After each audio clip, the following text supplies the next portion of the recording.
Chapter 15. We judged that 3 nights more would fetch us to Cairo, at the bottom of Illinois, where the Ohio River comes in, and that was what we was after. We would sell the raft and get on a steamboat and go way up the Ohio amongst the free states, and then be out of trouble. Well, the second night a fog begun to come on, and we made for a towhead to tie to, for it wouldn't do to try to run in a fog, but when I paddled ahead in the canoe with the line to make fast, there weren't anything but little saplings to tie to.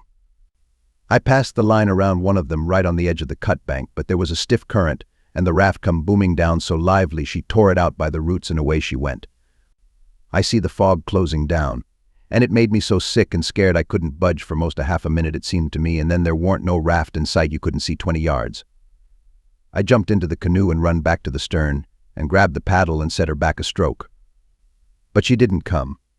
I was in such a hurry I hadn't untied her.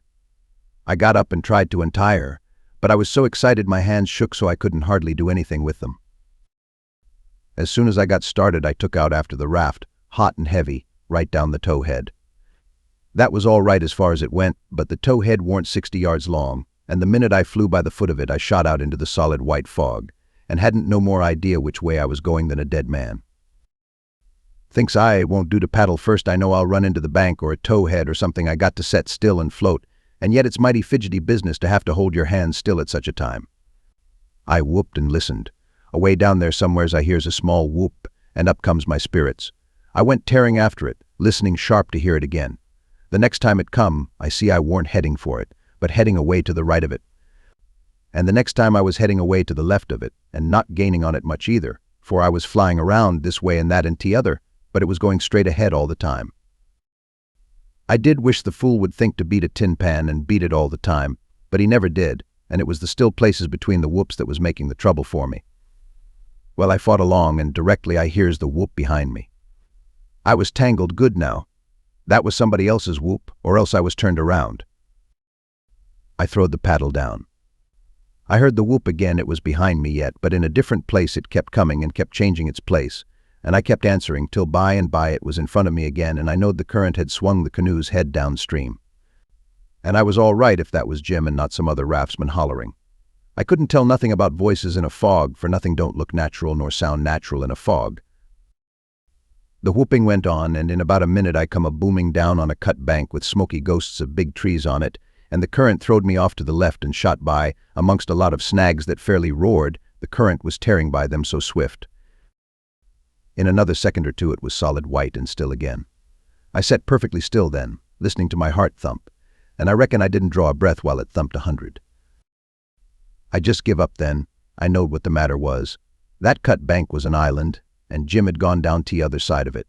It warn't no towhead that you could float by in 10 minutes. It had the big timber of a regular island. It might be 5 or 6 miles long and more than half a mile wide. I kept quiet, with my ears cocked, about 15 minutes, I reckon. I was floating along, of course, 4 or 5 miles an hour, but you don't ever think of that. No, you feel like you are laying dead still on the water, and if a little glimpse of a snag slips by, you don't think to yourself how fast you're going, but you catch your breath and think, my, how that snag's tearing along. If you think it ain't dismal and lonesome out in a fog that way by yourself in the night, you try it once, you'll see. Next, for about a half an hour, I whoops now, and then at last I hears the answer a long ways off, and tries to follow it, but I couldn't do it, and directly I judged I'd got into a nest of towheads, for I had little dim glimpses of them on both sides of me, sometimes just a narrow channel between.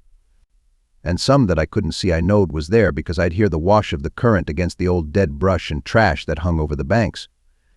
Well, I warn't long loosing the whoops down amongst the towheads, and I only tried to chase them a little while anyway, because it was worse than chasing a jack-o'-lantern. You never notice sound dodge around so and swap places so quick and so much. I had to claw away from the bank pretty lively 4 or 5 times to keep from knocking the islands out of the river, and so I judged the raft must be butting into the bank every now and then. Or else it would get further ahead and clear out of hearing it was floating a little faster than what I was. Well, I seemed to be in the open river again by and by, but I couldn't hear no sign of a whoop nowheres. I reckon Jim had fetched up on a snag maybe, and it was all up with him. I was good and tired, so I laid down in the canoe and said I wouldn't bother no more. I didn't want to go to sleep, of course, but I was so sleepy I couldn't help it, so I thought I would take just one little cat nap. But I reckon it was more than a cat nap, for when I waked up the stars was shining bright, The fog was all gone, and I was spinning down a big bend stern first. First, I didn't know where I was. I thought I was dreaming, and when things began to come back to me, they seemed to come up dim out of last week. It was a monstrous big river here, with the tallest and the thickest kind of timber on both banks, just a solid wall, as well as I could see by the stars. I looked away downstream and seen a black speck on the water. I took after it, but when I got to it, it weren't nothing but a couple of saw logs made fast together. Then I see another speck, and chased that, then another, and this time I was right. It was the raft. When I got to it, Jim was sitting there with his head down between his knees, asleep, with his right arm hanging over the steering oar. The other oar was smashed off, and the raft was littered up with leaves and branches and dirt, so she'd had a rough time. I made fast and laid down under Jim's nose on the raft and began to gap and stretch my fists out against Jim and says, "Hello, Jim, have I been asleep? Why didn't you stir me up?" "Goodness gracious, is dat you, Huck? And you ain't dead, you ain't drowned, you's back agin? It's too good for true, honey, it's too good for true. Lemme look at you, Chile, lemme feel o' you. No, you ain't dead. You's back agin, live and sound, jiz de same ol' Huck, thanks to goodness." "What's the matter with you, Jim? You been a-drinking?" "Drinkin'? Has I been a-drinkin'? Has I had a chance to be a-drinkin'?" "Well, then, what makes you talk so wild?" "How does I talk wild?" "How? Why, hain't you been talking about my coming back and all that stuff as if I'd been gone away?" Huck, Finn, you look me in the eye. Hain't you been gone away?" "Gone away? Why, what in the nation do you mean?" "I hain't been gone anywheres. Where would I go to?" "Well, looky here, boss, dey's somefen wrong, dey is. Is I me, or who is I? Is I he, or who is I? Is I he, or wha is I? Now, dat's what I wants to know." "Well, I think you're here, plain enough, but I think you're a tangle-headed old fool, Jim." "I is I. Well, you answer me dis, didn't you tote out de line in de canoe fur to make fast to de towhead?" "No, I didn't. What towhead? I hain't seen no towhead." "You hain't seen no towhead? Looky here, didn't de line pull loose and de raft go a-hummin' down de river and leave you in de canoe behind in de fog?" "What fog?" "Why, de fog. De fog dat's been around all night. And didn't you whoop and didn't I whoop till we got mixed up in de islands and one on us got lost and the other one was G's as good as lost? Casey didn't know what he was? And didn't I bust up agin a lot ere dem islands and have a terrible time and most get drownded? Now ain't dat so, boss, ain't it so? You answer me dat?" "Well, this is too many for me, Jim. I hain't seen no fog, nor no islands, nor no troubles, nor nothing. I been setting here talking with you all night till you went to sleep about 10 minutes ago, and I reckon I done the same. You couldn't have got drunk in that time. So, of course, you've been dreaming." "Dad fetch it, how is I gwine to dream all dat in 10 minutes? "Well, hang it all, you did dream it, because there didn't any of it happen." "But, Huck, it's all Gia's as plain to me as." "It don't make no difference how plain it is, there ain't nothing in it. I know, because I've been here all the time." Jim didn't say nothing for about 5 minutes, but sat there studying over it. Then he says, "Well, den, I reckon I did dream it, Huck, but dog my catsy if it ain't de powerfulest dream I ever see. And I hain't ever had no dream befo' dat's tired me like this one." "Oh, well, that's all right, because a dream does tire a body like everything sometimes. But this one was a staving dream, tell me all about it, Jim."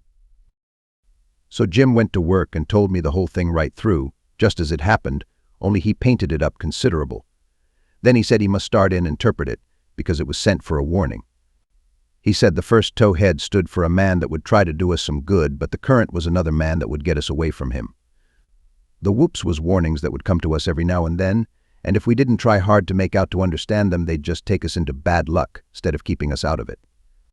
The lot of towheads was troubles we was going to get into with quarrelsome people and all kinds of mean folks, but if we minded our business and didn't talk back and aggravate them, we would pull through and get out of the fog and into the big clear river, which was the Free States, and wouldn't have no more trouble.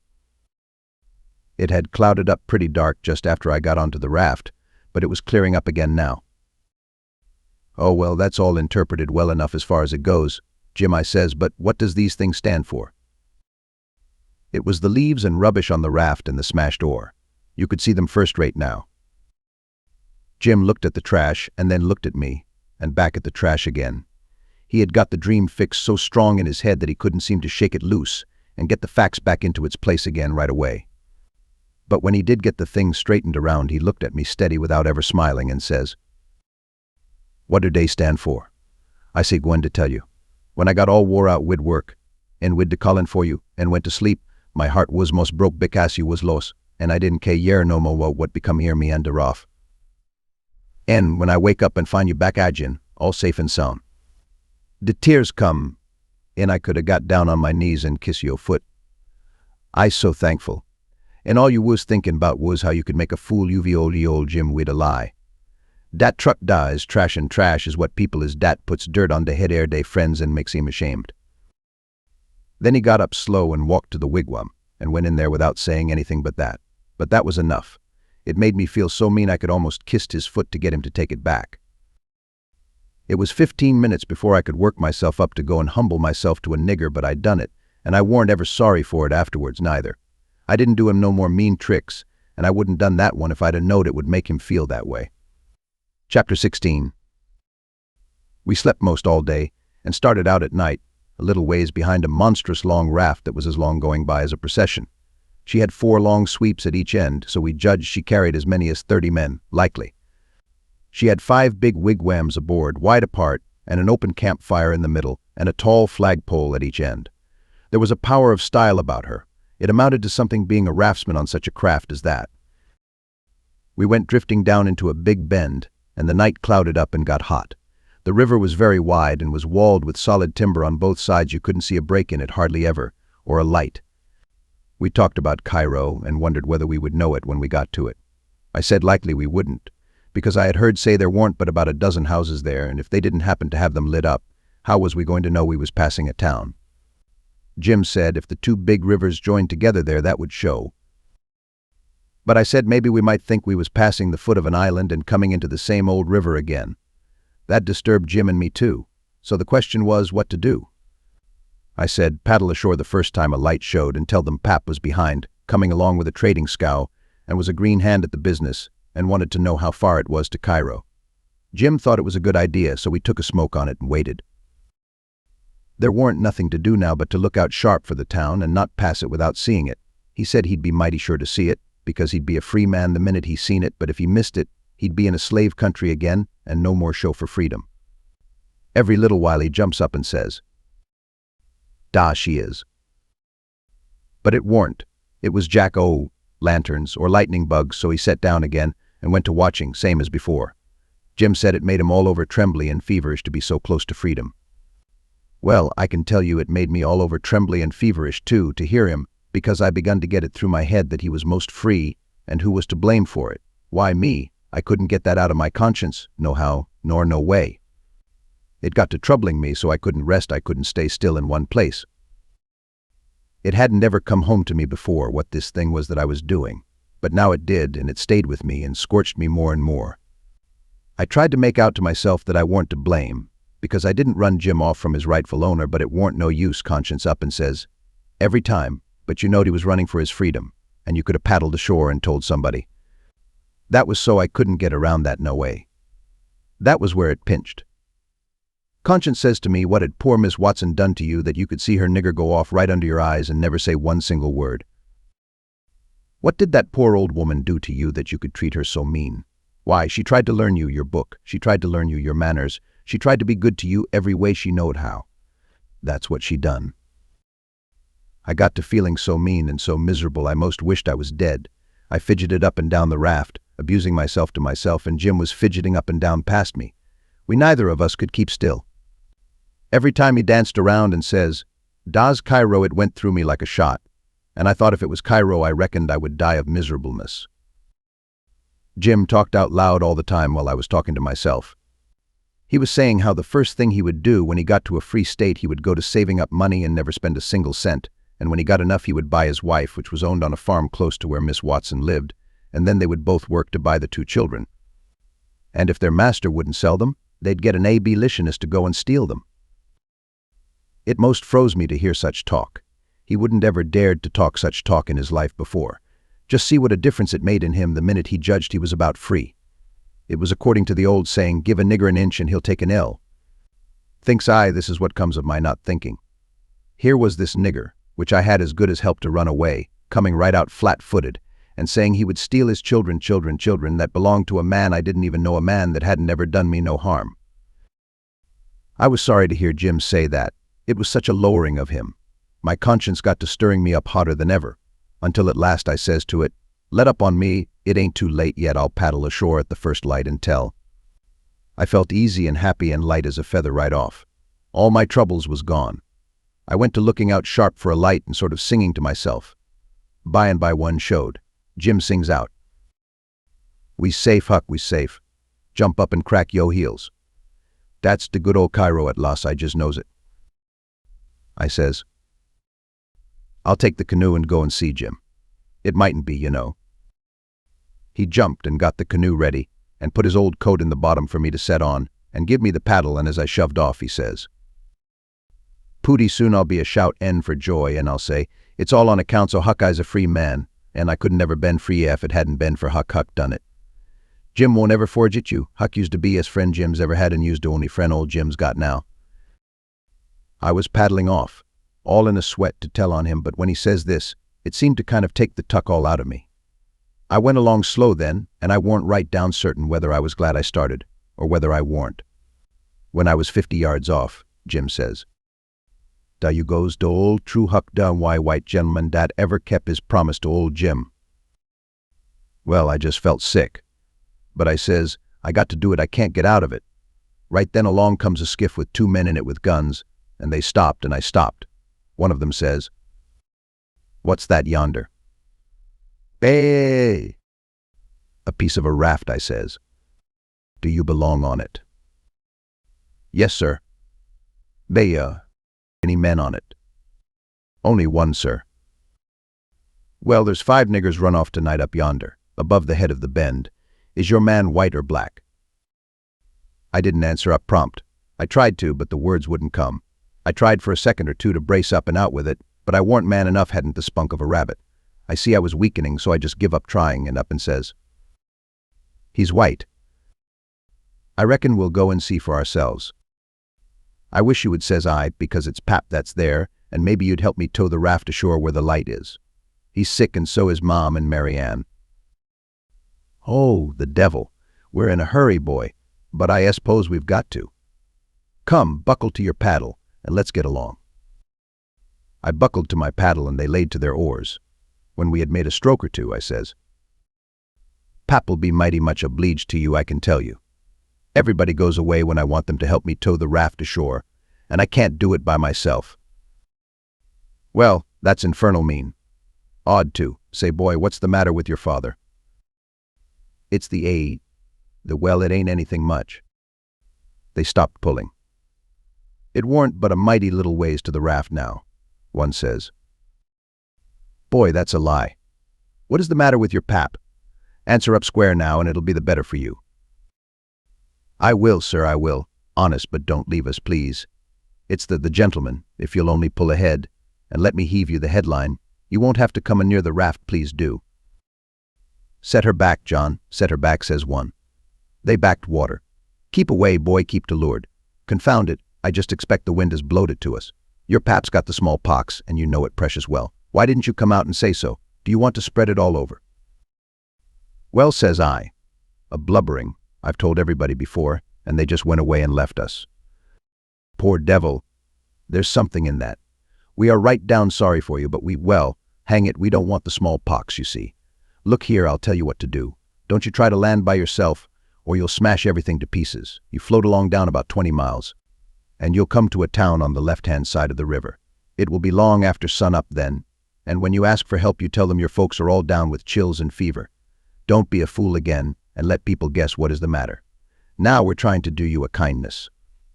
So you just put 20 miles between us, that's a good boy. It wouldn't do any good to land yonder where the light is, it's only a wood yard. Say, I reckon your father's poor, and I'm bound to say he's in pretty hard luck. Here, I'll put a $20 gold piece on this board. And you get it when it floats by. I feel mighty mean to leave you, but my kingdom. It won't do to fool with smallpox, don't you see? Hold on, Parker, says the other man. Here's a 20 to put on the board for me. Goodbye, boy, you do as Mr. Parker told you, and you'll be all right. That's so, my boy, goodbye. Goodbye. If you see any runaway niggers, you get help and nab them, and you can make some money by it. Goodbye, sir, says I won't let no runaway niggers get by me if I can help it. They went off and I got aboard the raft, feeling bad and low, because I knowed very well I had done wrong, and I see it warn't no use for me to try to learn to do right. A body that don't get started right when he's little ain't got no show. When the pinch comes, there ain't nothing to back him up and keep him to his work, and so he gets beat. Then I thought a minute, and says to myself, hold on, s'pose you'd 'a done right and give Jim up. Would you felt better than what you do now? No, says I'd feel bad. I'd feel just the same way I do now. Well then, says I, what's the use you learning to do right when it's troublesome to do right and ain't no trouble to do wrong, and the wages is just the same? I was stuck. I couldn't answer that. So I reckoned I wouldn't bother no more about it, but after this always do whichever come handiest at the time. I went into the wigwam. Jim warn't there. I looked all around. He warn't anywhere. I says, Jim. Here I is, Huck. Is day out o' sight yet? Don't talk loud. He was in the river under the stern oar, with just his nose out. I told him they were out of sight, so he come aboard, he says. I was a-listening to all de talk, and I slips into de river and was gwine to shove for show if dey come aboard. Den I was gwine to swim to de rough oxygen when dey was gone. But lawsy, how you did fool em, Huck. Dat was de smartest dodge, I tell you, Chile. I spec it save old Jim ain't going to forge at you for dat, honey. Then we talked about the money. It was a pretty good raise, $20 apiece. Jim said we could take deck passage on a steamboat now, and the money would last us as far as we wanted to go in the Free States. He said 20 mile more weren't far for the raft to go, but he wished we was already there. Towards daybreak we tied up, and Jim was mighty particular about hiding the raft good. Then he worked all day fixing things in bundles and getting all ready to quit rafting.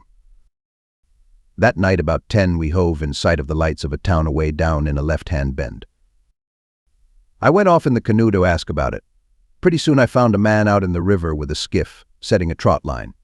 I ranged up and says, Mister, is that town Cairo? Cairo? No, you must be a blame fool.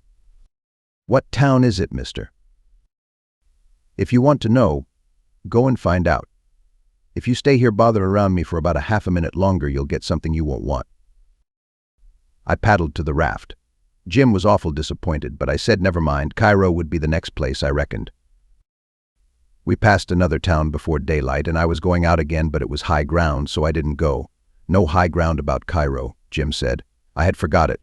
We laid up for the day on a towhead tolerable close to the left-hand bank. I begun to suspicion something. So did Jim. I says, maybe we went by Cairo in the fog that night. He says, Doan Lee's talk about it, Huck. Po niggers can't have no luck. I allus spected dat rattlesnake skin warn't done wid its work. I wish I'd never seen that snake skin, Jim. I do wish I'd never laid eyes on it. It ain't yo' fault, Huck, you didn't know. Don't you blame yourself 'bout it. When it was daylight, here was the clear Ohio water inshore, sure enough, and outside was the old regular muddy. So it was all up with Cairo. We talked it all over. It wouldn't do to take to the shore. We couldn't take the raft up the stream, of course. There warn't no way but to wait for dark, and start back in the canoe and take the chances. So we slept all day amongst the cottonwood thicket, so as to be fresh for the work, and when we went back to the raft about dark, the canoe was gone. We didn't say a word for a good while. There warn't anything to say. We both knowed well enough it was some more work of the rattlesnake skin, so what was the use to talk about it? It would only look like we was finding fault, and that would be bound to fetch more bad luck and keep on fetching it, too, till we knowed enough to keep still. By and by we talked about what we better do, and found there warn't no way but just to go along down with the raft till we got a chance to buy a canoe to go back in. We weren't going to borrow it when there weren't anybody around, the way Pap would do, for that might set people after us. So we shoved out after dark on the raft. Anybody that don't believe yet that it's foolishness to handle a snake skin, after all that snake skin done for us, will believe it now if they read on and see what more it done for us. The place to buy canoes is off of rafts laying up at shore, but we didn't see no rafts laying up, so we went along during 3 hours and more. Well, the night got gray and rather thick, which is the next meanest thing to fog. You can't tell the shape of the river, and you can't see no distance. It got to be very late and still, and then along comes a steamboat up the river. We lit the lantern and judged she would see it. Upstream boats didn't generally come close to us. They go out and follow the bars and hunt for easy water under the reefs, but nights like this they bull right up the channel against the whole river. We could hear her pounding along, but we didn't see her good till she was close. She aimed right for us. Often they do that and try to see how close they can come without touching. Sometimes the wheel bites off a sweep, and then the pilot sticks his head out and laughs and thinks he's mighty smart. Well, here she comes, and we said she was going to try and shave us, but she didn't seem to be shearing off a bit. She was a big one, and she was coming in a hurry, too, looking like a black cloud with rows of glow worms around it, but all of a sudden she bulged out, big and scary, with a long row of wide-open furnace doors shining like red-hot teeth, and her monstrous bows and guards hanging right over us. There was a yell at us, and a jingling of bells to stop the engines, a powwow of cussing and whistling of steam, and as Jim went overboard on one side and I on the other, she come smashing straight through the raft. I dived and I aimed to find the bottom, too, for a 30-foot wheel had got to go over me, and I wanted it to have plenty of room. I could always stay underwater a minute. This time I reckon I stayed under a minute and a half. Then I bounced for the top in a hurry, for I was nearly busting. I popped out to my armpits and blowed the water out of my nose and puffed a bit. Of course there was a booming current, and of course that boat started her engines again 10 seconds after she stopped them, for they never cared much for raftsmen, so now she was churning along up the river, out of sight in the thick weather, though I could hear her. I sung out for Jim about a dozen times, but I didn't get any answer, so I grabbed a plank that touched me while I was treading water and struck out for shore, shoving it ahead of me. But I made out to see that the drift of the current was towards the left-hand shore, which meant that I was in a crossing, so I changed off and went that way. It was one of these long, slanting, 2-mile crossings, so I was a good long time in getting over. I made a safe landing and clumb up the bank. I couldn't see but a little ways, but I went poking along over rough ground for a 1/4 of a mile or more, and then I run across a big old-fashioned double log house before I noticed it. I was going to rush by and get away, but a lot of dogs jumped out and went to howling and barking at me, and I knowed better than to move another peg. Chapter 17. In about a minute somebody spoke out of a window without putting his head out and says, "Be done, boys. Who's there?" I says, "May." "It's me." "Ma'am, who's me?" "George Jackson, sir." "What do you want?" "I don't want nothing, sir. I only want to go along by, but the dogs won't let me." "What are you prowling around here this time of night for, hey?" "I warn't prowling around, sir. I fell overboard off of the steamboat." "Oh, you did you? Strike a light there, somebody. What did you say your name was?" "George Jackson, sir." "I'm only a boy." "Look here, if you're telling the truth you needn't be afraid nobody'll hurt you.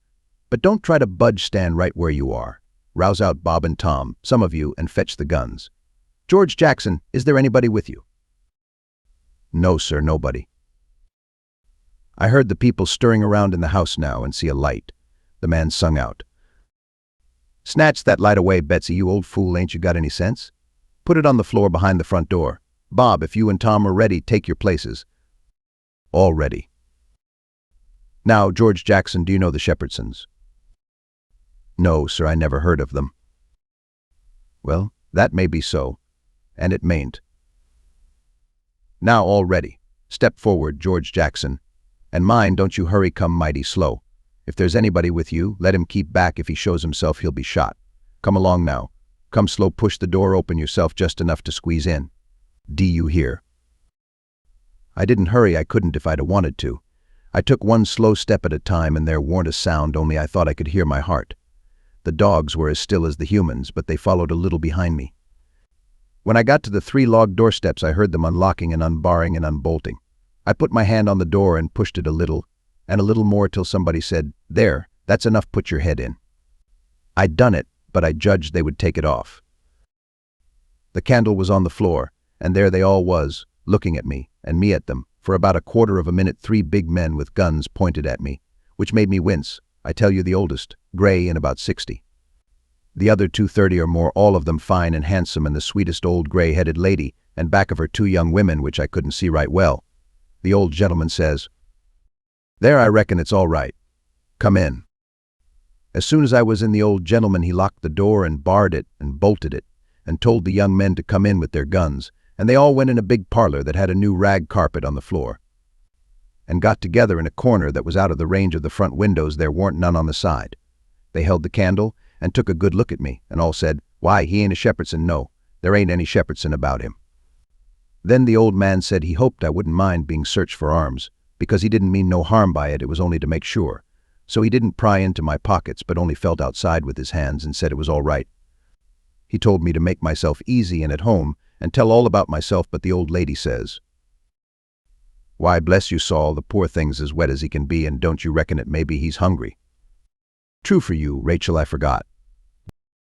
So the old lady says, "Betsy, this was a nigger woman. You fly around and get him something to eat as quick as you can. Poor thing, and one of you girls go and wake up Buck and tell him, 'Oh, here he is himself. Buck, take this little stranger and get the wet clothes off from him and dress him up in some of yours that's dry.'" Buck looked about as old as me, 13 or 14 or along there, though he was a little bigger than me.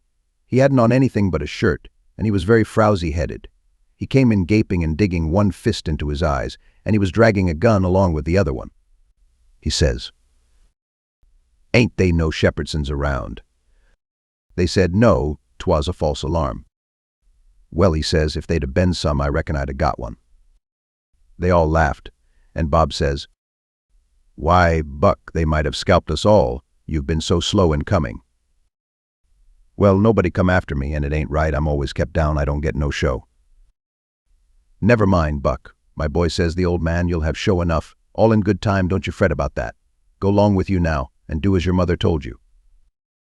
When we got upstairs to his room, he got me a coarse shirt and a roundabout and pants of his, and I put them on. While I was at it, he asked me what my name was, but before I could tell him, he started to tell me about a blue jay and a young rabbit he had catched in the woods day before yesterday, and he asked me where Moses was when the candle went out. I said I didn't know, I hadn't heard about it before, no way. "Well, guess," he says. "How am I going to guess," says I, "when I never heard tell of it before?" "But you can guess, can't you? It's just as easy." "Which candle?" I says. "Why, any candle," he says. "I don't know where he was," says I. "Where was he?" "Why, he was in the dark. That's where he was." "Well, if you knowed where he was, what did you ask me for?" "Why, blame it, it's a riddle, don't you see? Say, how long are you going to stay here? You got to stay always. We can just have booming times, they don't have no school now. Do you own a dog? I've got a dog, and he'll go in the river and bring out chips that you throw in. Do you like to comb up Sundays? And all that kind of foolishness. You bet I don't, but Ma, she makes me. Confound these old britches. I reckon I'd better put 'em on, but I'd rather not. It's so warm. Are you all ready? All right? Come along, old hoss." Cold corn pone, cold corn beef, butter and buttermilk, that is what they had for me down there, and there ain't nothing better that ever I've come across yet. Buck and his May and all of them smoked cob pipes, except the nigger woman, which was gone, and the two young women. They all smoked and talked, and I eat and talked. The young women had quilts around them, and their hair down their backs.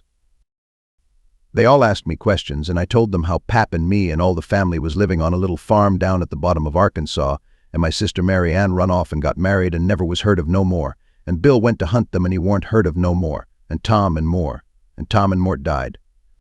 And then there warn't nobody but just me and Pap left, and he was just trimmed down to nothing, on account of his troubles, so when he died I took what there was left, because the farm didn't belong to us, and started up the river, deck passage, and fell overboard. And that was how I come to be here. So they said I could have a home there as long as I wanted it. Then it was most daylight and everybody went to bed, and I went to bed with Buck, and when I waked up in the morning, drat it all, I had forgot what my name was, so I laid there about an hour trying to think, and when Buck waked up I says, "Can you spell, Buck?" "Yes," he says. "I bet you can't spell my name," says I. "I bet you what you dare I can," says he. "All right," says I, "go ahead." "Beorgejaxon there now," he says. "Well," says I, "you'd done it, but I didn't think you could. It ain't no slouch of a name to spell right off without studying." I set it down private because somebody might want me to spell it next, and so I wanted to be handy with it and rattle it off like I was used to it. It was a mighty nice family, and a mighty nice house, too. I hadn't seen no house out in the country before that was so nice and had so much style. It didn't have an iron latch on the front door, nor a wooden one with a buckskin string, but a brass knob to turn, the same as houses in town. There warn't no bed in the parlor, nor a sign of a bed, but heaps of parlors in towns as beds in them. There was a big fireplace that was bricked on the bottom, and the bricks was kept clean and red by pouring water on them and scrubbing them with another brick. Sometimes they washed them over with red water paint that they call Spanish brown, same as they do in town. They had big brass dog irons that could hold up a saw log. There was a clock on the middle of the mantelpiece, with a picture of a town painted on the bottom half of the glass front, and a round place in the middle of it for the sun, and you could see the pendulum swinging behind it. It was beautiful to hear that clock tick, and sometimes when one of these peddlers had been along and scoured her up and got her in good shape, she would start in and strike 150 before she got tuckered out. They wouldn't took any money for her. Well, there was a big outlandish parrot on each side of the clock, made out of something like chalk, and painted up gaudy.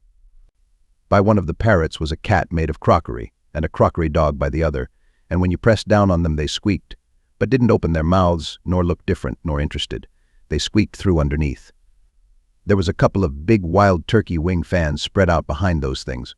On the table in the middle of the room was a kind of a lovely crockery basket that had apples and oranges and peaches and grapes piled up in it, which was much redder and yellower and prettier than real ones is. But they weren't real because you could see where pieces had got chipped off and showed the white chalk, or whatever it was, underneath. This table had a cover made out of beautiful oilcloth, with a red and blue spread eagle painted on it, and a painted border all around. It come all the way from Philadelphia, they said. There was some books, too, piled up perfectly exact on each corner of the table. One was a big family Bible full of pictures. One was Pilgrim's Progress, about a man that left his family. It didn't say why. I read considerable in it now and then. The statements was interesting, but tough. Another was Friendship's Offering, full of beautiful stuff and poetry, but I didn't read the poetry. Another was Henry Clay's speeches, and another was Dr. Gunn's Family Medicine, which told you all about what to do if a body was sick or dead. There was a hymn book, and a lot of other books. And there was nice split-bottom chairs, and perfectly sound, two not bagged down in the middle and busted, like an old basket. They had pictures hung on the walls, mainly Washingtons and Lafayette's and Battles and Highland Marys, and one called Signing the Declaration. There was some that they called crayons, which one of the daughters which was dead made her own self when she was only 15 years old. They was different from any pictures I ever see before, blacker, mostly, than is common. One was a woman in a slim black dress, belted small under the armpits, with bulges like a cabbage in the middle of the sleeves, and a large black scoop shovel bonnet with a black veil, and white slim ankles crossed about with black tape, and very wee black slippers, like a chisel. And she was leaning pensive on a tombstone on her right elbow, under a weeping willow, and her other hand hanging down her side holding a white handkerchief and a reticule, and underneath the picture it said, "Shall I never see thee more, alas." Another one was a young lady with her hair all combed up straight to the top of her head, and knotted there in front of a cone like a chair back, and she was crying into a handkerchief, and had a dead bird laying on its back in her other hand with its heels up. And underneath the picture it said, "I shall never hear thy sweet chirrup more, alas." There was one where a young lady was at a window looking up at the moon, and tears running down her cheeks, and she had an open letter in one hand with black sealing wax showing on one edge of it, and she was mashing a locket with a chain to it against her mouth. And underneath the picture it said, "And art thou gone? Yes, thou art gone, alas." These was all nice pictures, I reckon, but I didn't somehow seem to take to them, because if ever I was down a little, they always give me the fan-tods.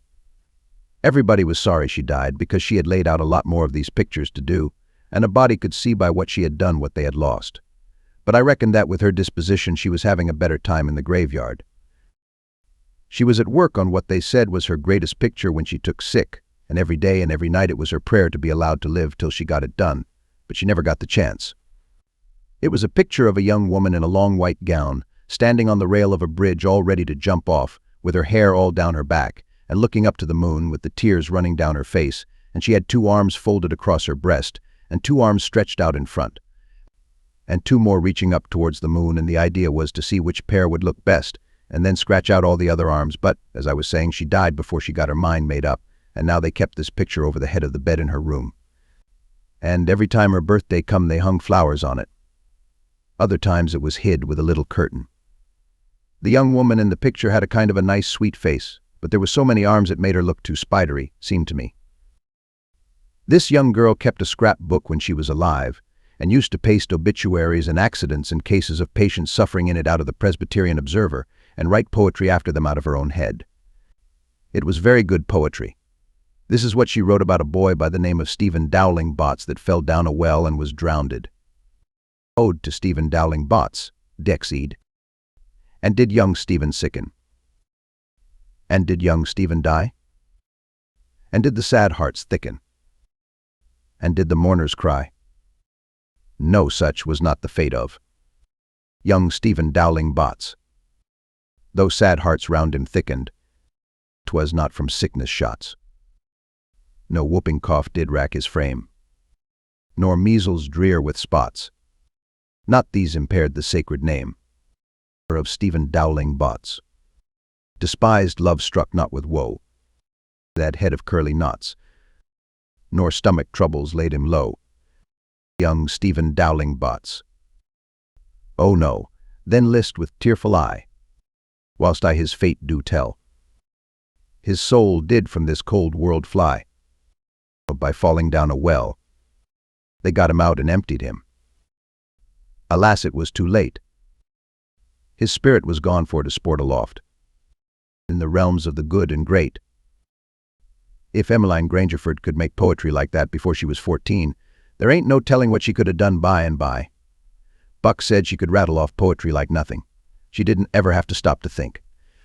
He said she would slap down a line, and if she couldn't find anything to rhyme with it, would just scratch it out and slap down another one, and go ahead. She warned particular she could write about anything you choose to give her to write about, just so it was sadful. Every time a man died or a woman died or a child died, she would be on hand with her tribute before he was cold. She called them tributes. The neighbors said it was the doctor first, then Emmeline, then the undertaker. The undertaker never got in ahead of Emmeline but once, and then she hung fire on a rhyme for the dead person's name, which was Whistler. She warned ever the same after that. She never complained, but she kinder pined away and did not live long. Poor thing, many's the time I made myself go up to the little room that used to be hers and get out her poor old scrapbook and read in it when her pictures had been aggravating me, and I had soured on her a little. I liked all that family, dead ones and all, and weren't going to let anything come between us. Poor Emmeline made poetry about all the dead people when she was alive, and it didn't seem right that there weren't nobody to make some about her now she was gone, so I tried to sweat out a verse or two myself, but I couldn't seem to make it go somehow. They kept Emmeline's room trim and nice, and all the things fixed in it just the way she liked to have them when she was alive, and nobody ever slept there. The old lady took care of the room herself, though there was plenty of niggers, and she sewed there a good deal and read her Bible there mostly.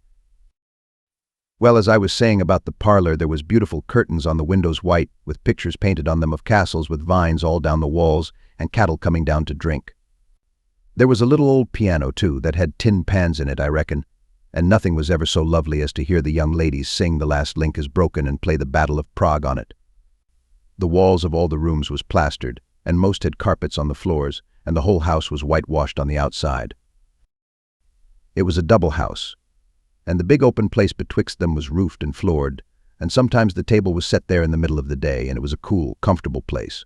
Nothing couldn't be better. And warn't the cooking good, and just bushels of it, too. Chapter 18.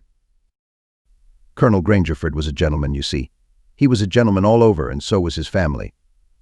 He was well born, as the saying is, and that's worth as much in a man as it is in a horse, so the widow Douglas said, and nobody ever denied that she was of the first aristocracy in our town, and Pap, he always said it too, though he warn't no more quality than a mudcat himself. Colonel Grangerford was very tall and very slim, and had a darkish paly complexion, not a sign of red in it anywhere, as he was clean-shaved every morning all over his thin face, and he had the thinnest kind of lips, and the thinnest kind of nostrils, and a high nose and heavy eyebrows, and the blackest kind of eyes, sunk so deep back that they seemed like they was looking out of caverns at you, as you may say. His forehead was high, and his hair was black and straight and hung to his shoulders. His hands was long and thin, and every day of his life he put on a clean shirt, and a full suit from head to foot made out of linen so white it hurt your eyes to look at it, and on Sundays he wore a blue-tail coat with brass buttons on it. He carried a mahogany cane with a silver head to it. There warn't no frivolishness about him, not a bit, and he warn't ever loud. He was as kind as he could be, you could feel that, you know, and so you had confidence. Sometimes he smiled, And it was good to see, but when he straightened himself up like a liberty pole, and the lightning begun to flicker out from under his eyebrows, you wanted to climb a tree first and find out what the matter was afterwards. He didn't ever have to tell anybody to mind their manners. Everybody was always good-mannered where he was. Everybody loved to have him around, too. He was sunshine most always. He made it seem like good weather. When he turned into a cloud bank, it was awful dark for half a minute, and that was enough. There wouldn't nothing go wrong again for a week. When him and the old lady come down in the morning, all the family got up out of their chairs and give them good day, and didn't set down again till they had set down. Then Tom and Bob went to the sideboard where the decanter was and mixed a glass of bitters and handed it to him, and he held it in his hand and waited till Tom's and Bob's was mixed, and then they bowed and said, "Our duty to you, sir and madam."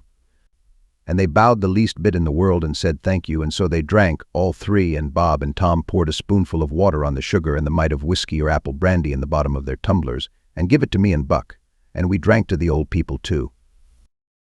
Bob was the oldest and Tom next, tall, beautiful men with very broad shoulders and brown faces and long black hair and black eyes. They dressed in white linen from head to foot, like the old gentlemen, and wore broad Panama hats. Then there was Miss Charlotte. She was 25, and tall and proud and grand, but as good as she could be when she weren't stirred up. But when she was, she had a look that would make you wilt in your tracks, like her father. She was beautiful. So was her sister, Miss Sophia, but it was a different kind. She was gentle and sweet like a dove, and she was only 20. Each person had their own nigger to wait on them. Buck, too. My nigger had a monstrous easy time, because I weren't used to having anybody do anything for me, but Buck's was on the jump most of the time. This was all there was of the family now, but there used to be more. 3 sons they got killed and Emmeline that died. The old gentleman owned a lot of farms and over 100 niggers.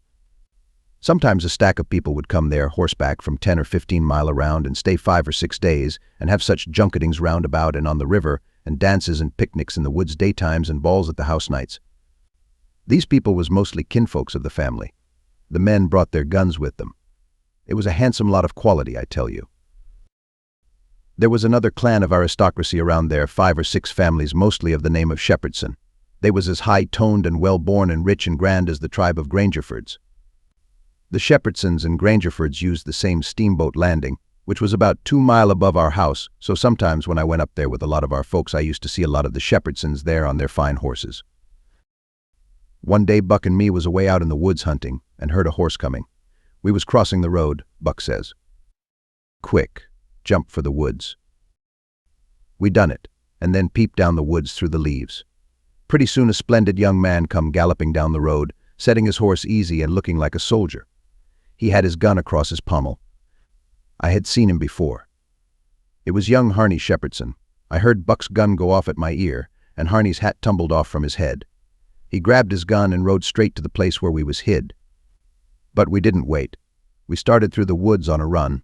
The woods weren't thick, so I looked over my shoulder to dodge the bullet, and twice I seen Harney cover Buck with his gun, and then he rode away the way he come to get his hat, I reckon, but I couldn't see.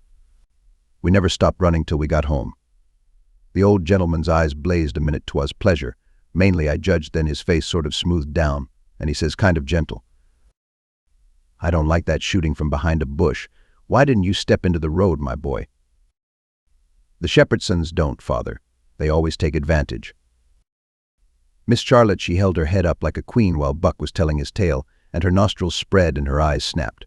The 2 young men looked dark, but never said nothing. Miss Sophia, she turned pale, but the color come back when she found the man warn't hurt. Soon as I could get Buck down by the corn cribs under the trees by ourselves, I says, "Did you want to kill him, Buck?" "Well, I bet I did." "What did he do to you?" "He never done nothing to me." "Well then, what did you want to kill him for?" "Why, nothing, only it's on account of the feud." "What's a feud?" "Why, where was you raised? Don't you know what a feud is?" "Never heard of it before. Tell me about it." "Well," says Buck, "a feud is this way. A man has a quarrel with another man and kills him, then that other man's brother kills him, then the other brothers, on both sides, goes for one another, then the cousins chip in, and by everybody's killed off. And there ain't no more feud. But it's kind of slow and takes a long time." "Has this one been going on long, Buck?" "Well, I should reckon.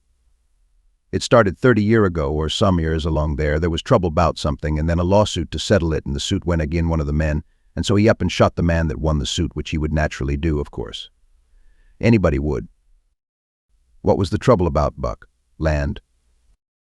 I reckon maybe I don't know. Well, who done the shooting? Was it a Grangerford or a Shepherdson? Laws, how do I know? It was so long ago. Don't anybody know? Oh yes, PA knows, I reckon, and some of the other old people, but they don't know now what the row was about in the first place. Has there been many killed, Buck? Yes, right, smart chance of funerals. But they don't always kill. Pa's got a few buckshot in him, but he don't mind it 'cause he don't weigh much anyway. Bob's been carved up some with a bowie, and Tom's been hurt once or twice. Has anybody been killed this year, Buck? Yes, we got one, and they got one. About 3 months ago, my cousin Bud, 14-year-old, was riding through the woods on t'other side of the river and didn't have no weapon with him, which was blame foolishness, and in a lonesome place he hears a horse a-coming behind him, and sees old Baldy Shepherdson a-linking after him with his gun in his hand and his white hair a-flying in the wind. Instead of jumping off and taking to the brush, Bud lowed he could outrun him, so they had it, nip and tuck, for 5 mile or more, the old man a-gaining all the time. So at last Bud seen it warn't any use, so he stopped and faced around so as to have the bullet holes in front, and the old man he rode up and shot him down. But he didn't get much chance to enjoy his luck, for inside of a week our folks laid him out. I reckon that old man was a coward, Buck. I reckon he warn't a coward, not by a blame sight. There ain't a coward amongst them Shepherdsons, not a one. And there ain't no cowards amongst the Grangerfords either. Why, that old man kept up his end in a fight one day for half an hour against 3 Grangerfords. And come out winner. There was all a horseback. He lit off of his horse and got behind a little wood pile and kept his horse before him to stop the bullets, but the Grangerfords stayed on their horses and capered around the old man and peppered away at him. And he peppered away at them. Him and his horse both went home pretty leaky and crippled, but the Grangerfords had to be fetched home, and one of em was dead and another died the next day. No, sir, if a body's out hunting for cowards, he don't want to fool away any time amongst them Shepherdsons, because they don't breed any of that kind. Next Sunday we all went to church, about 3 mile, everybody a horseback. The men took their guns along, so did Buck, and kept them between their knees or stood them handy against the wall. The Shepherdsons done the same. It was pretty ornery preaching all about brotherly love and such like tiresomeness, but everybody said it was a good sermon, and they all talked it over going home, and had such a powerful lot to say about faith and good works and free grace and preforedestination, and I don't know what all, that it did seem to me to be one of the roughest Sundays I had run across yet. About an hour after dinner everybody was dozing around, some in their chairs and some in their rooms, and it got to be pretty dull. Buck and a dog was stretched out on the grass and the sun sound asleep. I went up to our room and judged I would take a nap myself. I found that sweet Miss Sophia standing in her door, which was next to ours, and she took me in her room and shut the door very soft and asked me if I liked her. And I said I did, and she asked me if I would do something for her and not tell anybody, and I said I would. Then she said she'd forgot her Testament and left it in the seat at church between 2 other books, and would I slip out quiet and go there and fetch it to her and not say nothing to nobody. I said I would. So I slid out and slipped off up the road, and there warn't anybody at the church, except maybe a hog or two, for there warn't any lock on the door, and hogs likes a punchin' floor in summertime because it's cool. If you notice, most folks don't go to church only when they've got to, but a hog is different. Says I to myself, something's up. It ain't natural for a girl to be in such a sweat about a testament. So I give it a shake, and out drops a little piece of paper with 2:30 wrote on it with a pencil. I ransacked it, but couldn't find anything else. I couldn't make anything out of that, so I put the paper in the book again, and when I got home and upstairs there was Miss Sophia in her door waiting for me. She pulled me in and shut the door, then she looked in the Testament till she found the paper, and as soon as she read it she looked glad, and before a body could think she grabbed me and give me a squeeze, and said I was the best boy in the world, and not to tell anybody. She was mighty red in the face for a minute, and her eyes lighted up, and it made her powerful pretty. I was a good deal astonished, but when I got my breath I asked her what the paper was about, and she asked me if I had read it, and I said no, and she asked me if I could read writing, and I told her no, only coarse hand. And then she said the paper warn't anything but a bookmark to keep her place, and I might go and play now. I went off down to the river, studying over this thing, and pretty soon I noticed that my nigger was following along behind. When we was out of sight of the house he looked back and around a second, and then comes a-running, and says, Mars George, if you'll come down into de swamp, I'll show you a whole stack o' water moccasins. Thinks I, that's mighty curious, he said that yesterday. He oughter know a body don't love water moccasins enough to go around hunting for them. What is he up to anyway? So I says, all right, trot ahead. I followed a half a mile, then he struck out over the swamp and waded ankle deep as much as another half mile. We come to a little flat piece of land which was dry and very thick with trees and bushes and vines, and he says, you shove right in da just a few steps, Mars George, da's what day is. I seed em before, I don't care yer to see em no mo'. Then he slopped right along and went away, and pretty soon the trees hid him. I poked into the place a ways and come to a little open patch as big as a bedroom all hung around with vines, and found a man laying there asleep, and by jings, it was my old Jim. I waked him up, and I reckoned it was going to be a grand surprise to him to see me again, but it warn't. He nearly cried, he was so glad, but he warn't surprised. Said he swum along behind me that night, and heard me yell every time, but dasn't answer because he didn't want nobody to pick him up and take him into slavery again. Says he, I got hurt a little and couldn't swim fast, so I was a considerable ways behind you towards de Lass when you landed. I reckoned I could catch up wid you on de land out having to shout at you. But when I see dat house, I begin to go slow. I use off too fur to hear what dey say to you. I was 'fraid o' de dogs, but when it use all quiet agin, I knowed you's in de house, so I struck out for de woods to wait for day. Early in de mornin' some ear de niggers come along, whined to de fields. And dey took me and showed me dis place, why de dogs can't track me on accounts o' de water, and dey brings me truck to eat every night, and tells me how you's a-gittin' en along. Why didn't you tell my Jack to fetch me here sooner, Jim? Well, 'twarn't no use to disturb you, Huck. Tell we could do somethin', but we's all right now. I been a-buyin' pots and pans and vittles, as I got a chancet, and a-patchin' up de rough nights when. What raft, Jim? Our old raft. You mean to say our old raft warn't smashed all to flinders? No, she warn't. She was tore up a good deal, one end of her was, but dey warn't no great harm done, on why our traps was mos' all los. If we hadn't dived so deep and swum so fur under water, and de night hadn't been so dark, and we weren't so scared and been sich punkin heads, as de sayin' is, we'd a-seed de raft. But it's jiz as well we didn't, kase now she's all fixed up agin' mos' as good as new, and we's got a new lot o' stuff in de place o' what you's los. Why, how did you get hold of the raft again, Jim? Did you catch her? How I gwain to catch her and I out in de woods. No, some air de niggers found her catched on a snag along here in de bend, and dey hid her in a crick mongst de willows, and dey was so much jawin' bout which she belonged to de most that I come to hear about it pooty soon. So I ups and settles de trouble by tellin' she don't belong to none UVV, but to you and me, and I asked them if dey gwine to grab a young white gentleman's property and get a hid end for it. Den I gin them for it. Den I gin them 10 cents apiece, and dey use mighty well satisfied. And wish some mo' rafts you'd come along and make em rich agin. Dey's mighty good to me, dese niggers is, and whatever I wants em to do fur me, I don't have to ask em twice, honey. Dat Jack's a good nigger, and pooty smart. Yes, he is. He ain't ever told me you was here, told me to come, and he'd show me a lot of water moccasins. If anything happens, he ain't mixed up in it. He can say he never seen us together, and it'll be the truth. I don't want to talk much about the next day. I reckon I'll cut it pretty short. I waked up about dawn, and was a-going to turn over and go to sleep again when I noticed how still it was. Didn't seem to be anybody stirring. That warn't usual. Next I noticed that Buck was up and gone. Well, I gets up, a-wondering, and goes downstairs. Nobody around, everything is still as a mouse. Just the same outside. Thinks I, what does it mean? Down by the woodpile I comes across my Jack and says, "What's it all about?" Says he, "Don't you know Mars George?" "No," says I don't. "Well, den, Miss Sophia's run off. 'Deed she has. She run off in de night sometime. Nobody don't know geez when run off to get married to dat young Harney Shepherdson, you know, leastways. So dey spec. De family found it out 'bout half an hour ago, maybe a little mo', and I tell you dey warn't no time loss.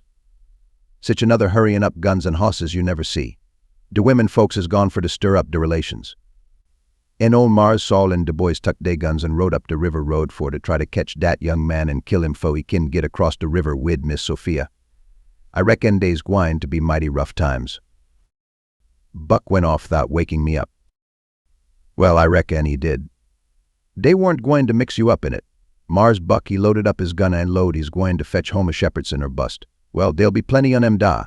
I reckon, and you bet you he'll fetch one if he gets a chance. I took up the river road as hard as I could put. By and by I begin to hear guns a good ways off.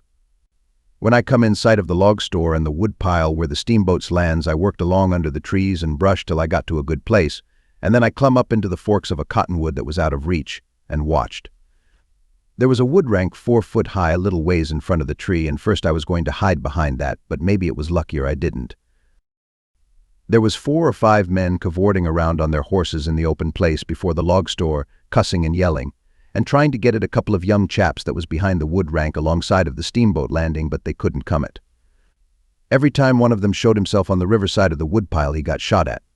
The 2 boys was squatting back to back behind the pile so they could watch both ways.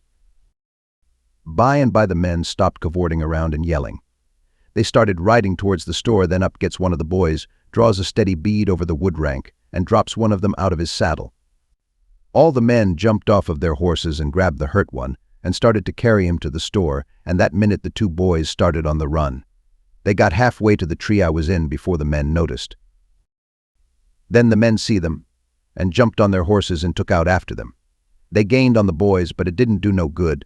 The boys had too good a start. They got to the wood pile that was in front of my tree, and slipped in behind it, and so they had the bulge on the men again. One of the boys was Buck, and the other was a slim young chap about 19 years old. The men ripped around a while and then rode away. As soon as they was out of sight, I sung out to Buck and told him. He didn't know what to make of my voice coming out of the tree at first. He was awful surprised. He told me to watch out sharp and let him know when the men come in sight again, said they was up to some devilment or other, wouldn't be gone long. I wished I was out of that tree, but I dasn't come down. Buck begun to cry and rip, and lowed that him and his cousin Joe, that was the other young chap, would make up for this day yet. He said his father and his 2 brothers was killed, and 2 or 3 of the enemy. Said the Shepherdsons laid for them in ambush. Buck said his father and brothers ought to waited for their relations. The Shepherdsons was too strong for them. I asked him what was become of young Harney and Miss Sophia. He said they'd got across the river and was safe. I was glad of that, but the way Buck did take on, because he didn't manage to kill Harney that day he shot at him, I ain't ever heard anything like it. All of a sudden, bang, bang, bang, goes 3 or 4 guns. The men had slipped around through the woods and come in from behind without their horses. The boys jumped for the river, both of them hurt, and as they swum down the current, the men run along the bank shooting at them and singing out, "Kill them!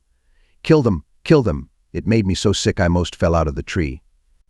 I ain't a-going to tell all that happened. It would make me sick again if I was to do that. I wished I hadn't never come ashore that night to see such things. I ain't ever going to get shut of them. Lots of times I dream about them. I stayed in the tree till it begun to get dark, afraid to come down. Sometimes I heard guns away off in the woods, and twice I seen little gangs of men gallop past the log store with guns, so I reckoned the trouble was still a-going on. I was mighty downhearted, so I made up my mind I wouldn't ever go near that house again, because I reckoned I was to blame, somehow. I judged that that piece of paper meant that Miss Sophia was to meet Harney somewheres at 2:30 and run off, and I judged I oughta to told her father about that paper and the curious way she acted, and then maybe he would have locked her up, and this awful mess wouldn't ever happened. When I got down out of the tree, I crept along down the riverbank a piece and found the 2 bodies laying in the edge of the water, and tugged at them till I got them ashore. Then I covered up their faces and got away as quick as I could. I cried a little when I was covering up Buck's face, for he was mighty good to me. It was just dark now. I never went near the house, but struck through the woods and made for the swamp. Jim warned on his island, so I tramped off in a hurry for the crick and crowded through the willows, red hot to jump aboard and get out of that awful country. The raft was gone. My souls, but I was scared. I couldn't get my breath for most a minute. Then I raised a yell.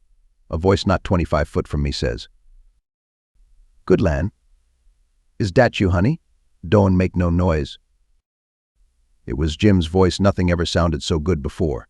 I run along the bank a piece and got aboard, and Jimmy grabbed me and hugged me. He was so glad to see me, he says. "Laws bless you, Chile, you's right down, show you's dead again. Jack's been he say he reckon you's been shot, case you didn't come home no mo, so I's jest this minute startin' to raft down towards de Mufarda Crick. So's to be all ready for to shove out and leave soon as Jack comes again and tells me for certain you is dead. Lawsy, I's mighty glad to get you back again, honey," I says. All right, that's mighty good, they won't find me and they'll think I've been killed, and floated down the river there's something up there that'll help them think so don't you lose no time, Jim, but just shove off for the big water as fast as ever you can. I never felt easy till the raft was 2 miles below there and out in the middle of the Mississippi. Then we hung up our signal lantern and judged that we was free and safe once more. I hadn't had a bite to eat since yesterday, so Jim he got out some corn dodgers and buttermilk and pork and cabbage and greens. There ain't nothing in the world so good when it's cooked right, and whilst I eat my supper we talked and had a good time. I was powerful glad to get away from the feuds, and so was Jim to get away from the swamp. We said there warn't no home like a raft after all. Other places do seem so cramped up and smothery, but a raft don't. You feel mighty free and easy and comfortable on a raft. Chapter 19.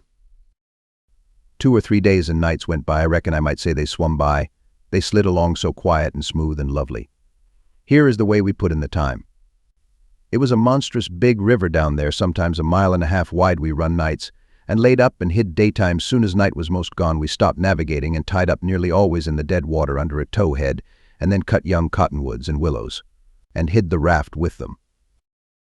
Then we set out the lines.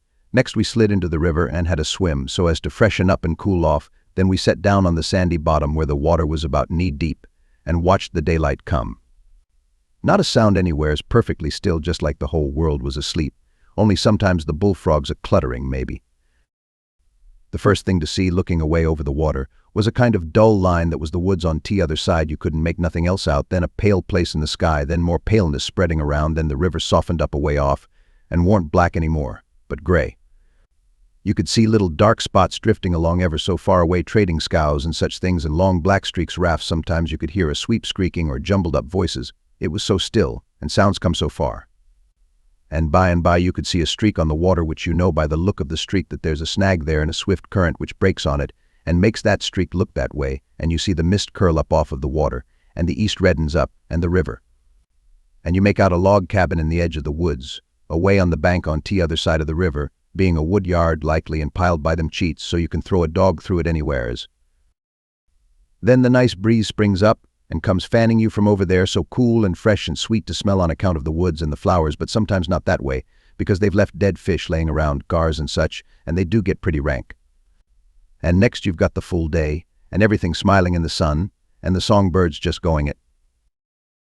A little smoke couldn't be noticed now, so we would take some fish off of the lines and cook up a hot breakfast.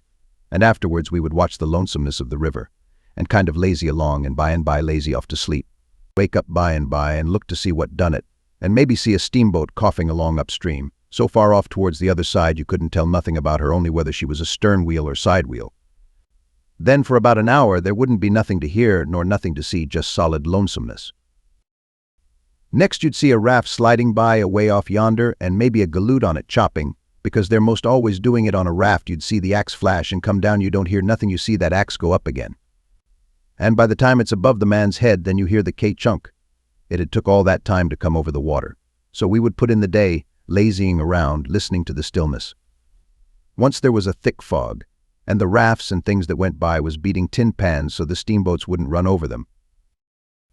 A scow or a raft went by so close we could hear them talking and cussing and laughing, heard them plain, but we couldn't see no sign of them. It made you feel crawly. It was like spirits carrying on that way in the air. Jim said he believed it was spirits, but I says, no spirits wouldn't say dern the derned fog. Soon as it was night out we shoved. When we got her out to about the middle we let her alone, and let her float wherever the current wanted her to. Then we lit the pipes, and dangled our legs in the water, and talked about all kinds of things. We was always naked day and night. Whenever the mosquitoes would let us, the new clothes Buck's folks made for me was too good to be comfortable, and besides I didn't go much on clothes nohow. Sometimes we'd have that whole river all to ourselves for the longest time. Yonder was the banks and the islands, across the water, and maybe a spark which was a candle in a cabin window, and sometimes on the water you could see a spark or two on a raft or a scow, you know, and maybe you could hear a fiddle or a song coming over from one of them crafts. It's lovely to live on a raft.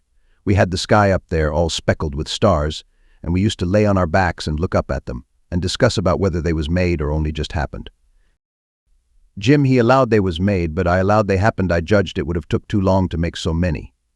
Jim said the moon could have laid them well. That looked kind of reasonable, so I didn't say nothing against it, because I've seen a frog lay most as many, so of course it could be done. We used to watch the stars that fell, too, and see them streak down. Jim allowed they'd got spoiled and was hove out of the nest.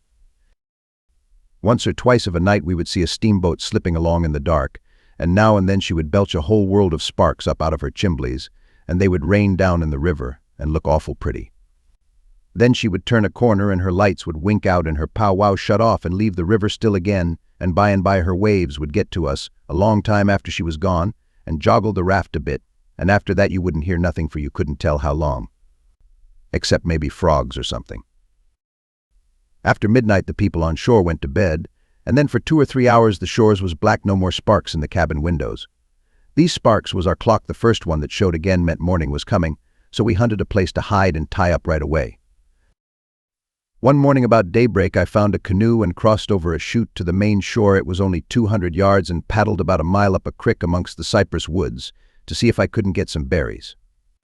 Just as I was passing a place where a kind of a cowpath crossed the creek, here comes a couple of men tearing up the path as tight as they could foot it. I thought I was a goner, for whenever anybody was after anybody I judged it was me or maybe Jim. I was about to dig out from there in a hurry, but they was pretty close to me then, and sung out and begged me to save their lives, said they hadn't been doing nothing, and was being chased for it, said there was men and dogs a-coming. They wanted to jump right in, but I says, "Don't you do it. I don't hear the dogs and horses yet. You've got time to crowd through the brush and get up the creek a little ways, then you take to the water and wade down to me and get in. That'll throw the dogs off the scent." They done it, and soon as they was aboard I lit out for our towhead, and in about 5 or 10 minutes we heard the dogs and the men away off shouting. We heard them come along towards the creek, but couldn't see them. They seemed to stop and fool around a while. Then, as we got further and further away all the time, we couldn't hardly hear them at all. By the time we had left a mile of woods behind us and struck the river, everything was quiet. And we paddled over to the towhead and hid in the cottonwoods and was safe. One of these fellows was about 70 or upwards, and had a bald head and very gray whiskers. He had an old battered-up slouch hat on, and a greasy blue woolen shirt, and ragged old blue jeans breeches stuffed into his boot tops, and home-knit galluses. No, he only had one. He had an old long-tailed blue jeans coat with slick brass buttons flung over his arm, and both of them had big, fat, ratty-looking carpet bags. The other fellow was about 30, and dressed about as ornery. After breakfast we all laid off and talked, and the first thing that come out was that these chaps didn't know one another. "What got you into trouble?" says the bald-head to t'other chap. "Well, I'd been selling an article to take the tartar off the teeth, and it does take it off too, and generally the enamel along with it, but I stayed about 1 night longer than I ought to, and was just in the act of sliding out when I ran across you on the trail this side of town. And you told me they were coming, and begged me to help you to get off. So I told you I was expecting trouble myself, and would scatter out with you. That's the whole yarn. What's yourn?" Well, I'd been a-runnin' a little temperance revival thar about a week, and was the pet of the women folks, big and little, for I was making it mighty warm for the rummies, I tell you, and taking as much as $5 or $6 a night, 10 cents a head. Children and niggers free and business a-growin' all the time, when somehow or another a little report got around last night that I had a way of puttin' in my time with a private jug on the sly. A nigger roosted me out this mornin', and told me the people was getherin' on the quiet with their dogs and horses, and they'd be along pretty soon and give me 'bout half an hour's start, and then run me down if they could, and if they got me they'd tar and feather me and ride me on a rail. Sure. I didn't wait for no breakfast. I weren't hungry. "Old man," said the young one, "I reckon we might double-team it together. What do you think?" "I ain't undisposed. What's your line mainly?" "Jur printer by trade, do a little in patent medicines, theater actor, tragedy. You know, take a turn to mesmerism and phrenology when there's a chance. Teach singing, geography school for a change, sling a lecture sometimes. Oh, I do lots of things, most anything that comes handy. So it ain't work. What's your lay?" "I've done considerable in the doctoring way in my time. Layin' on o' hands is my best holt for cancer and paralysis and sich things, and I can tell a fortune pretty good when I've got somebody along to find out the facts for me. Preachin's my line too, and workin' camp meetin's, and missionarying around." Nobody never said anything for a while. Then the young man hove a sigh and says, "Alas." "What were you a-lassin' about?" says the bald-head. "To think I should have lived to be leading such a life, and be degraded down into such company," and he begun to wipe the corner of his eye with a rag. "Durn your skin. Ain't the company good enough for you?" says the bald-head, pretty pert and uppish. Yes, it is good enough for me. It's as good as I deserve for who fetched me so low when I was so high. I did myself. I don't blame you, gentlemen, far from it. I don't blame anybody. I deserve it all. Let the cold world do its worst. One thing I know, there's a grave somewhere for me. The world may go on just as it's always done and take everything from me, loved ones, property, everything, but it can't take that. Someday I'll lie down in it and forget it all, and my poor broken heart will be at rest. He went on a wiping. Drot your poor broken heart, says the bald head. What are you heaving your poor broken heart at us, FR? We ain't done nothing. No, I know you haven't. I ain't blaming you, gentlemen. I brought myself down. Yes, I did it myself. It's right. I should suffer, perfectly right. I don't make any moan. Brought you down from war. War was you brought down from. Ah, you would not believe me. The world never believes. Let it pass. 'Tis no matter. The secret of my birth. The secret of your birth. Do you mean to say? Gentlemen, says the young man, very solemn, I will reveal it to you, for I feel I may have confidence in you. By rights I am a duke. Jim's eyes bugged out when he heard that, and I reckon mine did too. Then the bald head says, no, you can't mean it. Yes, my great-grandfather, eldest son of the Duke of Bridgewater, fled to this country about the end of the last century to breathe the pure air of freedom, married here, and died, leaving a son. His own father dying about the same time. The second son of the late Duke seized the titles and estates. The infant real Duke was ignored. I am the lineal descendant of that infant. I am the rightful Duke of Bridgewater, and here am I, forlorn, torn from my high estate, hunted of men, despised by the cold world, ragged, worn, heartbroken, and degraded to the companionship of felons on a raft. Jim pitied him ever so much, and so did I. We tried to comfort him, but he said it warn't much use. He couldn't be much comforted, said if we was a mind to acknowledge him, that would do him more good than most anything else, so we said we would, if he would tell us how. He said we ought to bow when we spoke to him, and say your grace or my lord or your lordship, and he wouldn't mind it if we called him plain Bridgewater. Which, he said, was a title anyway, and not a name, and one of us ought to wait on him at dinner, and do any little thing for him he wanted done. Well, that was all easy, so we done it. All through dinner Jim stood around and waited on him and says, will your grace have some odeas or some odate, and so on, and a body could see it was mighty pleasing to him. But the old man got pretty silent by and by, didn't have much to say, and didn't look pretty comfortable over all that petting that was going on around that Duke. He seemed to have something on his mind. So, along in the afternoon, he says, looky here, Bilgewater, he says, I'm nation sorry for you, but you ain't the only person that's had troubles like that. No. No, you ain't. You ain't the only person that's been snaked down wrongfully out in a high place. Alas. No, you ain't the only person that's had a secret of his birth, and by jings, he begins to cry. Old. What do you mean? Bilgewater, kin I trust you, says the old man, still sort of sobbing. To the bitter death he took the old man by the hand and squeezed it, and says, that secret of your being speak. Bilgewater, I am the late Dauphin. You bet you Jim and me stared this time. Then the Duke says, you are what? Yes, my friend, it is too true your eyes is looking at this very moment on the poor disappeared Dauphin, Louis XVII, son of Louis XVI and Marie Antoinette. You? At your age? No. You mean you're the late Charlemagne? You must be 600 or 700 years old. At the very least. Trouble has done it, Bilgewater. Trouble has done it. Trouble has brung these gray hairs and this premature bolditude. Yes, gentlemen, you see before you, in blue jeans and misery, the wanderin', exiled, trampled on, and sufferin' rightful king of France. Well, he cried and took on so that me and Jim didn't know hardly what to do. We was so sorry and so glad and proud we'd got him with us too. So we set in like we done before with the Duke and tried to comfort him. But he said it warn't no use. Nothing but to be dead and done with it all could do him any good, though he said it often made him feel easier and better for a while if people treated him according to his rights and got down on one knee to speak to him, and always called him your majesty, and waited on him first at meals, and didn't set down in his presence till he asked them. So Jim and me set to majestying him, and doing this and that, and other for him, and standing up till he told us we might set down. This done him heaps of good, and so he got cheerful and comfortable.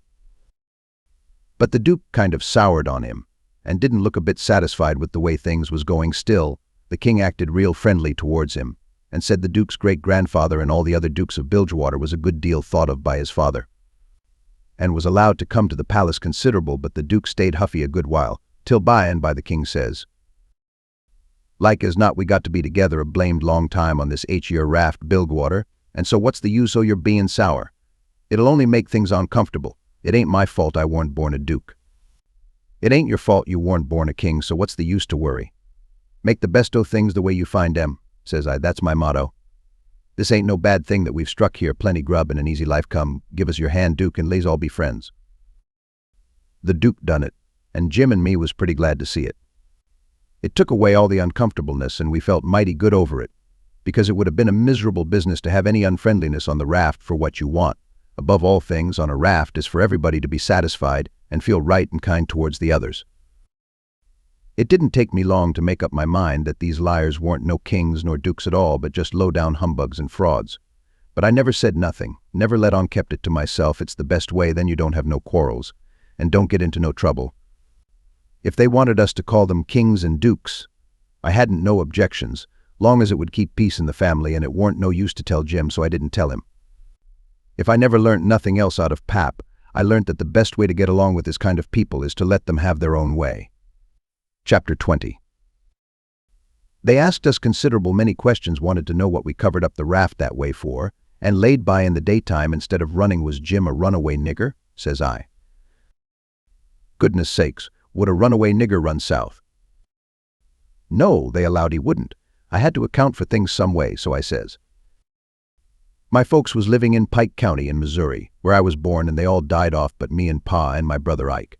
Pa, he'd break up and go down and live with Uncle Ben, who's got a little one-horse place on the river, 44 mile below Orleans. PA was pretty poor and had some debts, so when he'd squared up there weren't nothing left but $16 and our nigger Jim. That weren't enough to take us 1,400-mile deck passage nor no other way. Well, when the river rose, PA had a streak of luck one day. He catched this piece of a raft, so we reckoned we'd go down to Orleans on it. PA's luck didn't hold out. A steamboat run over the forward corner of the raft one night, and we all went overboard and dove under the wheel. Jim and me come up all right, but PA was drunk, and Ike was only 4 years old, so they never come up no more. Well, for the next day or two we had considerable trouble, because people was always coming out in skiffs and trying to take Jim away from me, saying they believed he was a runaway nigger. We don't run daytimes no more now. Nights they don't bother us. The Duke says, leave me alone to cipher out a way so we can run in the daytime if we want to. I'll think the thing over. I'll invent a plan that'll fix it. We'll let it alone for today, because of course we don't want to go by that town yonder in daylight. It mightn't be healthy. Towards night it begun to darken up and look like rain. The heat lightning was squirting around low down in the sky, and the leaves was beginning to shiver. It was going to be pretty ugly. It was easy to see that. So the Duke and the King went to overhauling our wigwam to see what the beds was like. My bed was a straw tick better than Jim's, which was a corn shuck tick. There's always cobs around about in a shuck tick, and they poke into you and hurt, and when you roll over the dry shucks sound like you was rolling over in a pile of dead leaves. It makes such a rustling that you wake up. Well, the Duke allowed he would take my bed, but the King allowed he wouldn't, he says. I should have reckoned the difference in rank would have suggested to you that a corn shuck bed weren't just fittin' for me to sleep on. Your Grace'll take the shuck bed yourself. Jim and me was in a sweat again for a minute, being afraid there was going to be some more trouble amongst them, so we was pretty glad when the Duke says, "'Tis my fate to be always ground into the mire under the iron heel of oppression. Misfortune has broken my once haughty spirit. I yield, I submit. 'Tis my fate. I am alone in the world. Let me suffer. I can bear it." We got away as soon as it was good and dark. The King told us to stand well out towards the middle of the river and not show a light till we got a long ways below the town. We come in sight of the little bunch of lights by and by. That was the town, you know, and slid by about a half a mile out all right. When we was 3/4 of a mile below, we hoisted up our signal lantern, and about 10 o'clock it come on to rain and blow and thunder and lighten like everything, so the King told us to both stay on watch till the weather got better. Then him and the Duke crawled into the wigwam and turned in for the night. It was my watch below till 12, but I wouldn't have turned in anyway if I'd had a bed, because a body don't see such a storm as that every day in the week, not by a long sight. My souls, how the wind did scream along. And every second or two there'd come a glare that lit up the white caps for a half a mile around, and you'd see the islands looking dusty through the rain, and the trees thrashing around in the wind. Then comes a H-whack. Bum. Bum bum bum bum bum bum bum bum bum bum, and the thunder would go rumbling and grumbling away and quit, and then rip comes another flash and another sock dolazure. The waves most washed me off the raft sometimes, but I hadn't any clothes on and didn't mind. We didn't have no trouble about snags. The lightning was glaring and flittering around so constant that we could see them plenty soon enough to throw her head this way or that and miss them. I had the middle watch, but I was pretty sleepy by that time, so Jim, he said he would stand the first half of it for me. He was always mighty good that way, Jim was. I crawled into the wigwam, but the king and the duke had their legs sprawled around, so there weren't no show for me, so I laid outside. I didn't mind the rain, because it was warm, and the waves weren't running so high now. About 2 they come up again, though, and Jim was going to call me, but he changed his mind, because he reckoned they weren't high enough yet to do any harm, but he was mistaken about that, for pretty soon all of a sudden along comes a regular ripper and washed me overboard. It most killed Jim a-laughing. He was the easiest nigger to laugh that ever was, anyway. I took the watch, and Jim he laid down and snored away, and by the storm let up for good and all, and the first cabin light that showed, I rusted him out and we slid the raft into hiding quarters for the day. The king got out an old ratty deck of cards after breakfast, and him and the duke played 7-up a while, 5 cents a game. Then they got tired of it and allowed they would lay out a campaign, as they called it. The duke went down into his carpet bag and fetched up a lot of little printed bills and read them out loud. One bill said, the celebrated Dr. Armand de Montalban of Paris would lecture on the science of phrenology. At such and such a place, on the blank day of blank, at 10 cents admission and furnished charts of character at 25 cents apiece. The duke said that was him. In another bill he was the world-renowned Shakespearean tragedian Garrick the Younger of Drury Lane, London. In other bills he had a lot of other names and done other wonderful things, like finding water and gold with a divining rod, dissipating witch spells, and so on. By and by he says, but the histrionic muse is the darling. Have you ever trod the boards, royalty? No, says the king. You shall then, before you're 3 days older. Fall in grandeur, says the duke. The first good town we come to, we'll hire a hall and do the sword fight in Richard III, and the balcony scene in Romeo and Juliet. How does that strike you? I'm in, up to the hub, for anything that will pay, Bilgewater, but you see, I don't know nothing about play actin' and hain't ever seen much of it. I was too small when Pap used to have EM at the palace. Do you reckon you can learn me? Easy. All right, I'm just a-freezin' for something fresh, anyway. Lees commence right away. So the duke, he told him all about who Romeo was and who Juliet was, and said he was used to being Romeo so the king could be Juliet. But if Juliet's such a young gal, Duke, my peeled head and my white whiskers is going to look uncommon odd on her, maybe? No, don't you worry, these country jakes won't ever think of that. Besides, you'll be in costume, and that makes all the difference in the world. Juliet's in a balcony, enjoying the moonlight before she goes to bed. And she's got on her nightgown and her ruffled nightcap. Here are the costumes for the parts. He got out 2 or 3 curtain calico suits, which he said was Medal armor for Richard III, and t'other chap, and a long white cotton nightshirt and a ruffled nightcap to match. The king was satisfied, so the duke got out his book and read the parts over in the most splendid spread-eagle way, prancing around and acting at the same time, to show how it had got to be done. Then he gave the book to the king and told him to get his part by heart. There was a little one-horse town about 3 miles down the bend, and after dinner the duke said he had ciphered out his idea about how to run in daylight without it being dangersome for Jim, so he allowed he would go down to the town and fix that thing.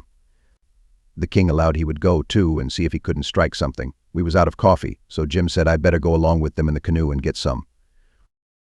When we got there weren't nobody stirring, streets empty and perfectly dead and still like Sunday. We found a sick nigger sunning himself in a backyard, and he said everybody that weren't too young or too sick or too old was gone to camp meeting, about 2 miles back in the woods. The king got the directions and allowed he'd go and work that camp meeting for all it was worth, and I might go too. The duke said what he was after was a printing office.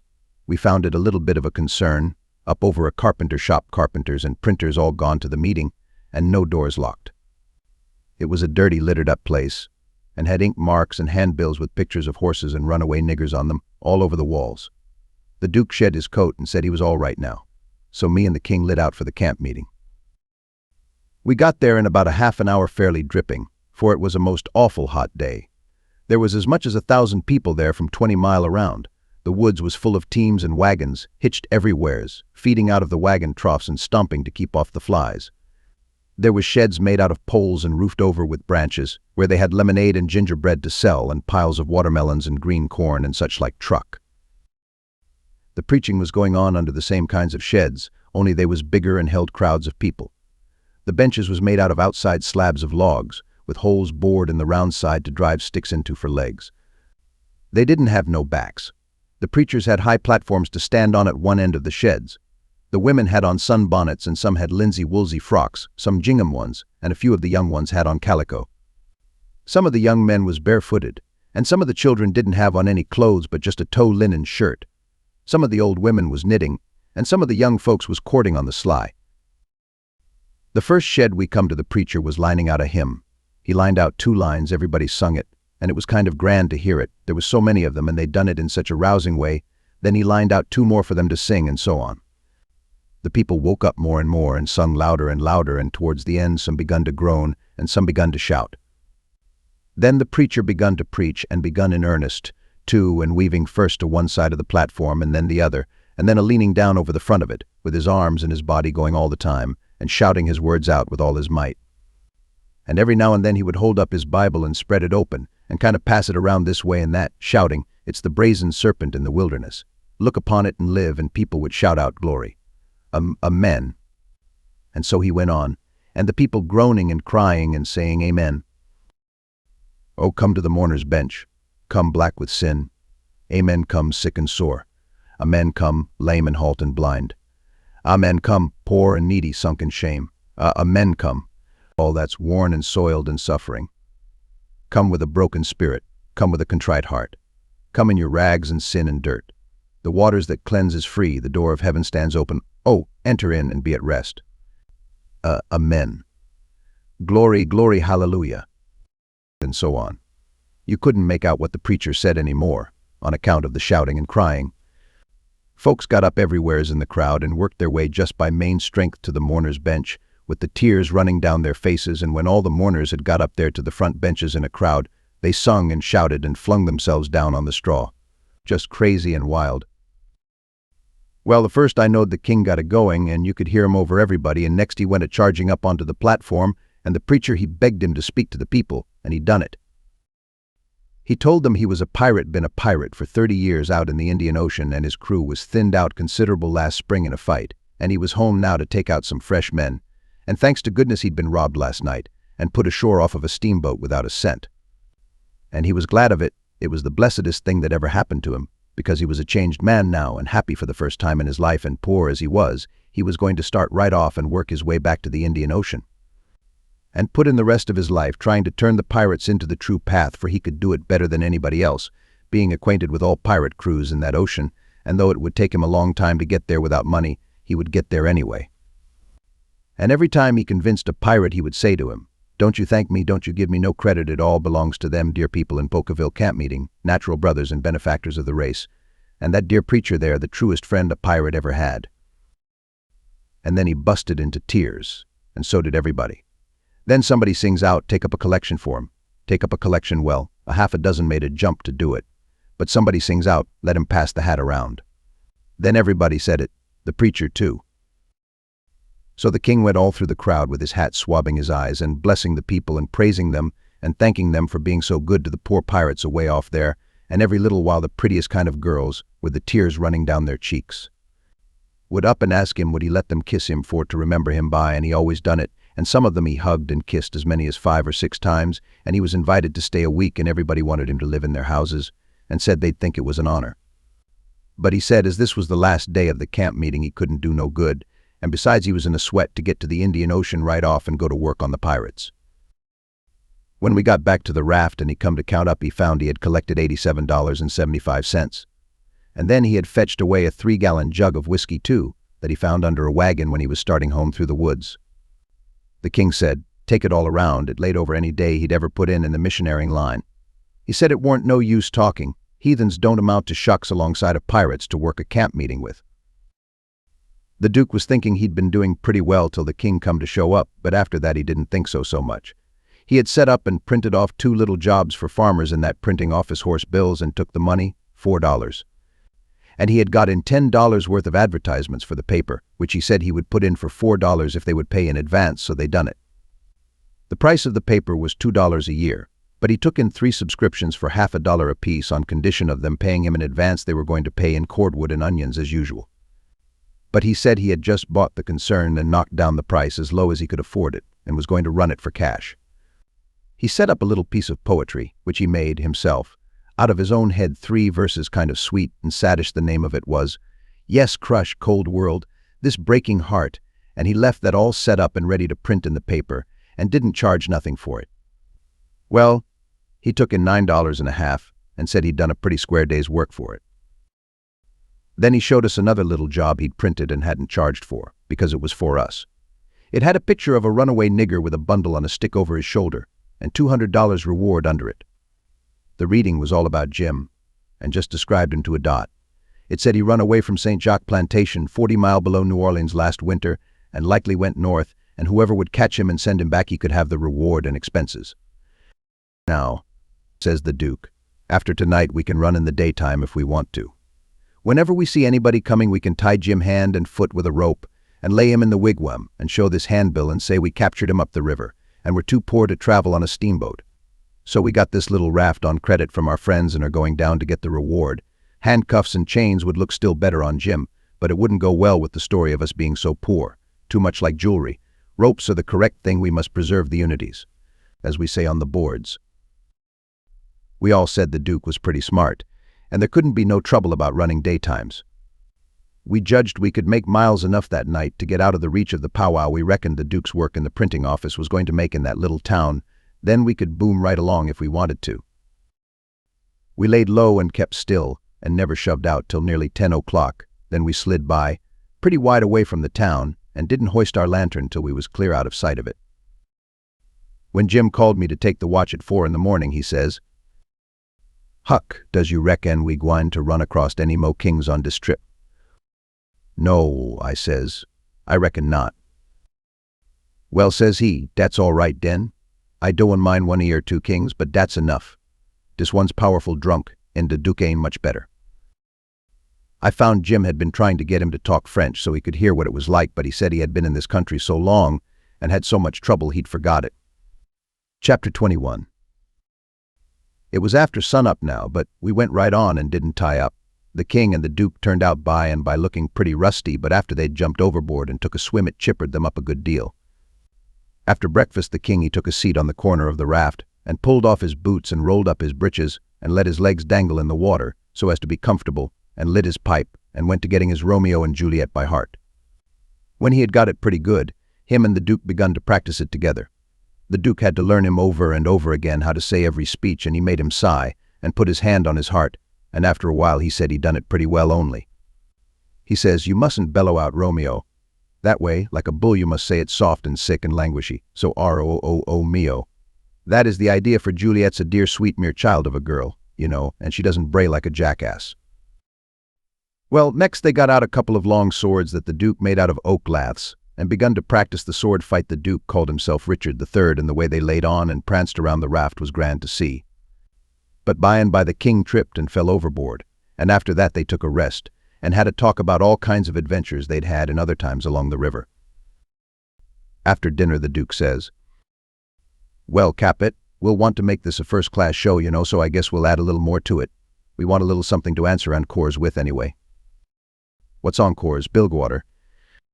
The Duke told him, and then says, "I'll answer by doing the Highland fling or the sailor's hornpipe, and you, well, let me see. Oh, I've got it. You can do Hamlet's soliloquy." "Hamlet's which?" "Hamlet's soliloquy, you know, the most celebrated thing in Shakespeare." "Ah, it's sublime, sublime. Always fetches the house. I haven't got it in the book. I've only got 1 volume, but I reckon I can piece it out from memory. I'll just walk up and down a minute and see if I can call it back from recollection's vaults." So he went to marching up and down, thinking and frowning horrible every now and then. Then he would hoist up his eyebrows, next he would squeeze his hand on his forehead and stagger back and kind of moan, next he would sigh, and next he'd let on to drop a tear. It was beautiful to see him. By and by he got it. He told us to give attention. Then he strikes a most noble attitude, with 1 leg shoved forwards and his arms stretched away up and his head tilted back, looking up at the sky, and then he begins to rip and rave and grit his teeth, and after that, all through his speech, he howled and spread around and swelled up his chest. and just knocked the spots out of any acting ever I see before. This is the speech I learned it easy enough while he was learning it to the king. To be or not to be, that is the bare bodkin. That makes calamity of so long life. For who would fardels bear, till Burnham wood do come to Dunsinane, but that the fear of something after death murders the innocent sleep. Great nature's second course, and makes us rather sling the arrows of outrageous fortune than fly to others that we know not of. There's the respect must give us pause. Wake, Duncan, with thy knocking. I would thou couldst, for who would bear the whips and scorns of time? The oppressor's wrong, the proud man's contumely, the law's delay, and the quietus which his pangs might take. In the dead waste and middle of the night, when churchyards yawn, in customary suits of solemn black, but that the undiscovered country from whose bourne no traveller returns, breathes forth contagion on the world, and thus the native hue of resolution, like the poor cat-eye the adage, is sicklied o'er with care, and all the clouds that lowered o'er our housetops, with this regard their currents turn awry, and lose the name of action. 'Tis a consummation devoutly to be wished. But soft you, the fair Ophelia, ope not thy ponderous and marble jaws, but get thee to a nunnery go. Well, the old man, he liked that speech, and he mighty soon got it so he could do it first rate. It seemed like he was just born for it, and when he had his hand in and was excited, it was perfectly lovely the way he would rip and tear and rear up behind when he was getting it off.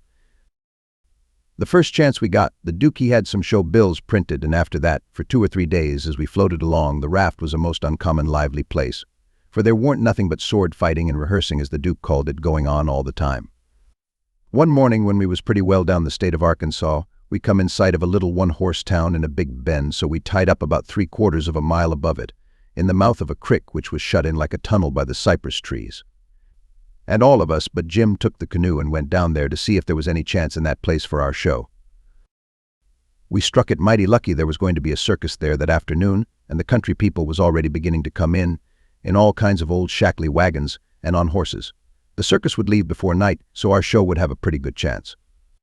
The Duke he hired the courthouse, and we went around and stuck up our bills. They read like this: Shakespearean Revival. Wonderful attraction. Or one night only. The world-renowned tragedians. David Garrick the Younger of Drury Lane Theatre, London.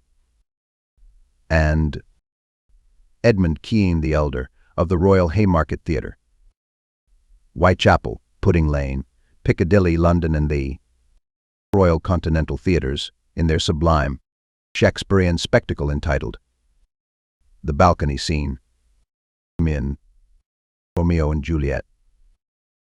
Romeo, Mr. Garrick. Juliet, Mr. Kean, assisted by the whole strength of the company. New costumes, new scenery, new appointments. Also, the thrilling, masterly, and blood-curdling broadsword conflict in Richard III. Richard III, Mr. Garrick. Richmond, Mr. Kean. Also, by special request, Hamlet's immortal soliloquy by the illustrious Kean, done by him 300 consecutive nights in Paris, for one night only, on account of imperative European engagements. Admission 25 cents, children and servants 10 cents. Then we went loafing around the town. The stores and houses was most all old shackly dried-up frame concerns that hadn't ever been painted. They was set up 3 or 4 foot above ground on stilts, so as to be out of reach of the water when the river was overflowed. The houses had little gardens around them, but they didn't seem to raise hardly anything in them but Jimson weeds and sunflowers and ash piles and old curled-up boots and shoes and pieces of bottles and rags and played-out tinware. The fences was made of different kinds of boards, nailed on at different times, and they leaned every which way and had gates that didn't generally have but one hinge, a leather one. Some of the fences had been whitewashed some time or another, but the Duke said it was in Columbus's time, like enough. There was generally hogs in the garden and people driving them out. All the stores was along one street. They had white domestic awnings in front, and the country people hitched their horses to the awning posts. There was empty dry goods boxes under the awnings and loafers roosting on them all day long, whittling them with their Barlow knives and chawing tobacco and gaping and yawning and stretching a mighty ornery lot. They generally had on yellow straw hats most as wide as an umbrella, but didn't wear no coats nor waistcoats. They called one another Bill and Buck and Hank and Joe and Andy and talked lazy and drawly and used considerable many cuss words. There was as many as one loafer leaning up against every awning post, and he most always had his hands in his breeches pockets, except when he fetched them out to lend a chaw of tobacco or scratch. What a body was hearing amongst them all the time was, "Gimme a chaw v tobacco, Hank." "Can't I hain't got but one chaw left?" Ask Bill. Maybe Bill he gives him a chaw, maybe he lies and says he ain't got none. Some of them kinds of loafers never has a cent in the world, nor a chaw of tobacco of their own. They get all their chawing by borrowing. They say to a fellow, "I wished you'd lend me a chaw, Jack. I just this minute give Ben Thompson the last chaw I had," which is a lie pretty much every time. It don't fool nobody but a stranger, but Jack ain't no stranger. So he says, "You give him a chaw, did you? So did your sister's cat's grandmother. You pay me back the chaws you've already borrowed off en me, Leif Buckner. Then I'll loan you 1 or 2 ton of it, and won't charge you no back interest neuther." "Well, I did pay you back some of it onct." "Yes, you did 'bout 6 chaws. You borrowed store tobacco and paid back niggerhead." Store tobacco is flat black plug, but these fellows mostly chaws the natural leaf twisted. When they borrow a chaw, they don't generally cut it off with a knife, but set the plug in between their teeth, and gnaw with their teeth and tug at the plug with their hands till they get it in too. Then sometimes the one that owns the tobacco looks mournful at it when it's handed back, and says, sarcastic, "Here, gimme the chaw, and you take the plug." All the streets and lanes was just mud. They weren't nothing else but mud as black as tar and nigh about a foot deep in some places, and 2 or 3 inches deep in all the places. The hogs loafed and grunted around everywheres. You'd see a muddy sow and a litter of pigs come lazying along the street and hole up herself right down in the way, where folks had to walk around her, and she'd stretch out and shut her eyes and wave her ears whilst the pigs was milking her, and look as happy as if she was on salary. And pretty soon you'd hear a loafer sing out, "Hi, so boy, sick him tige." And away the sow would go, squealing most horrible, with a dog or 2 swinging to each ear, and 3 or 4 dozen more coming, and then you would see all the loafers get up and watch the thing out of sight, and laugh at the fun and look grateful for the noise. Then they'd settle back again till there was a dog fight. There couldn't anything wake them up all over and make them happy all over, like a dog fight, unless it might be putting turpentine on a stray dog and setting fire to him, or tying a tin pan to his tail and see him run himself to death. On the riverfront, some of the houses was sticking out over the bank, and they was bowed and bent and about ready to tumble in. The people had moved out of them. The bank was caved away under one corner of some others, and that corner was hanging over. People lived in them yet, but it was dangersome, because sometimes a strip of land as wide as a house caves in at a time. Sometimes a belt of land 1/4 of a mile deep will start in and cave along till it all caves into the river in one summer. Such a town as that has to be always moving back and back and back, because the river's always gnawing at it. The nearer it got to noon that day, the thicker and thicker was the wagons and horses in the streets, and more coming all the time. Families fetched their dinners with them from the country and eat them in the wagons. There was considerable whiskey drinking going on, and I seen 3 fights. By and by somebody sings out, "Here comes old Boggs.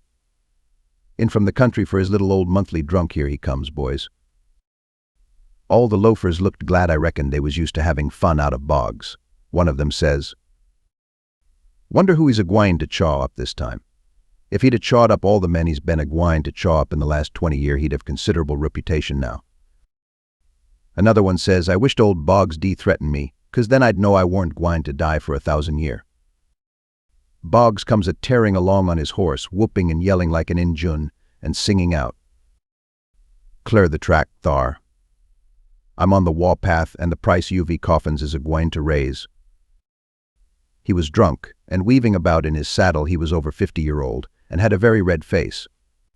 Everybody yelled at him and laughed at him and sassed him, and he sassed back, and said he'd attend to them and lay them out in their regular turns, but he couldn't wait now because he'd come to town to kill old Colonel Sherburne, and his motto was meat first and spoon victuals to top off on.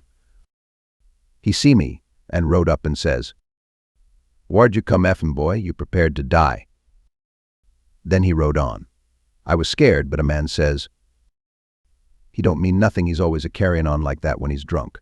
He's the best-naturedest old fool in Arkansas, never hurt nobody, drunk nor sober. Boggs rode up before the biggest store in town and bent his head down so he could see under the curtain of the awning and yells, "Come out here, Sherburne. Come out and meet the man you've swindled. You're the hound after, and I'm a-going to have you too." And so he went on, calling Sherburne everything he could lay his tongue to, and the whole street packed with people listening and laughing and going on. By and by a proud-looking man about 55, and he was a heap the best-dressed man in that town, 2 steps out of the store, and the crowd drops back on each side to let him come. He says to Boggs, mighty Sam and slow, he says, "I'm tired of this, but I'll endure it till 1 o'clock. Till 1 o'clock, mind no longer. If you open your mouth against me only once after that time you can't travel so far, but I will find you." Then he turns and goes in. The crowd looked mighty sober, nobody stirred, and there weren't no more laughing. Boggs rode off blackguarding Sherburne as loud as he could yell, all down the street, and pretty soon back he comes and stops before the store, still keeping it up. Some men crowded around him and tried to get him to shut up, but he wouldn't. They told him it would be 1 o'clock in about 15 minutes, and so he must go home, he must go right away. But it didn't do no good. He cussed away with all his might, and throwed his hat down in the mud and rode over it, and pretty soon away he went a-raging down the street again, with his gray hair a-flying. Everybody that could get a chance at him tried their best to coax him off of his horse so they could lock him up and get him sober, but it warn't no use. Up the street he would tear again, and give Sherburne another cussing. By and by somebody says, "Go for his daughter. Quick, go for his daughter, sometimes he'll listen to her. If anybody can persuade him, she can." So somebody started on a run. I walked down street a ways and stopped. In about 5 or 10 minutes here comes Boggs again, but not on his horse. He was a-reeling across the street towards me, bareheaded, with a friend on both sides of him a-holt of his arms and hurrying him along. He was quiet, and looked uneasy, and he weren't hanging back any, but was doing some of the hurrying himself. Somebody sings out, "Boggs." I looked over there to see who said it, and it was that Colonel Sherburne. He was standing perfectly still in the street, and had a pistol raised in his right hand, not aiming it, but holding it out with the barrel tilted up towards the sky. The same second I see a young girl coming on the run, and 2 men with her. Boggs and the men turned round to see who called him, and when they see the pistol, the men jumped to one side, and the pistol barrel come down slow and steady to a level, both barrels cocked. Boggs throws up both of his hands and says, "Oh Lord, don't shoot." Bang! Goes the first shot, and he staggers back, clawing at the air. Bang! Goes the second one, and he tumbles backwards onto the ground, heavy and solid, with his arms spread out. That young girl screamed out and comes rushing, and down she throws herself on her father, crying and saying, "Oh, he's killed him, he's killed him." The crowd closed up around them, and shouldered and jammed one another, with their necks stretched, trying to see, and people on the inside trying to shove them back and shouting, "Back, back. Give him air, give him air." Colonel Sherburne, he tossed his pistol onto the ground and turned around on his heels and walked off. They took Boggs to a little drug store, the crowd pressing around just the same and the whole town following, and I rushed and got a good place at the window where I was close to him and could see in. They laid him on the floor and put one large Bible under his head and opened another one and spread it on his breast, but they tore open his shirt first, and I seen where one of the bullets went in. He made about a dozen long gasps, his breast lifting the Bible up when he drawed in his breath and letting it down again when he breathed it out, and after that he laid still. He was dead. Then they pulled his daughter away from him, screaming and crying, and took her off. She was about 16 and very sweet and gentle looking, but awful pale and scared. Well, pretty soon the whole town was there, squirming and scrounging and pushing and shoving to get at the window and have a look, but people that had the places wouldn't give them up, and folks behind them was saying all the time, say, "Now, you've looked enough, you fellows. 'Tain't right and 'tain't fair for you to stay there all the time and never give nobody a chance. Other folks has their rights as well as you." There was considerable jawing back, so I slid out, thinking maybe there was going to be trouble. The streets was full, and everybody was excited. Everybody that seen the shooting was telling how it happened, and there was a big crowd packed around each one of these fellows, stretching their necks and listening. One long, lanky man with long hair and a big white fur stovepipe hat on the back of his head and a crooked-handled cane marked out the places on the ground where Boggs stood and where Sherburne stood, and the people following him around from one place to t'other and watching everything he done, and bobbing their heads to show they understood, and stooping a little and resting their hands on their thighs to watch him mark the places on the ground with his cane, and then he stood up straight and stiff, where Sherburne had stood, frowning and having his hat brimmed down over his eyes. and sung out, "Boggs," and then fetched his cane down slow to a level, and says Bang staggered backward, says Bang again, and fell down flat on his back. The people that had seen the thing said he'd done it perfect, said it was just exactly the way it all happened. Then as much as a dozen people got out their bottles and treated him. Well, by and by somebody said Sherburne ought to be lynched. In about a minute everybody was saying it, so away they went, mad and yelling, and snatching down every clothesline they come to do the hanging with.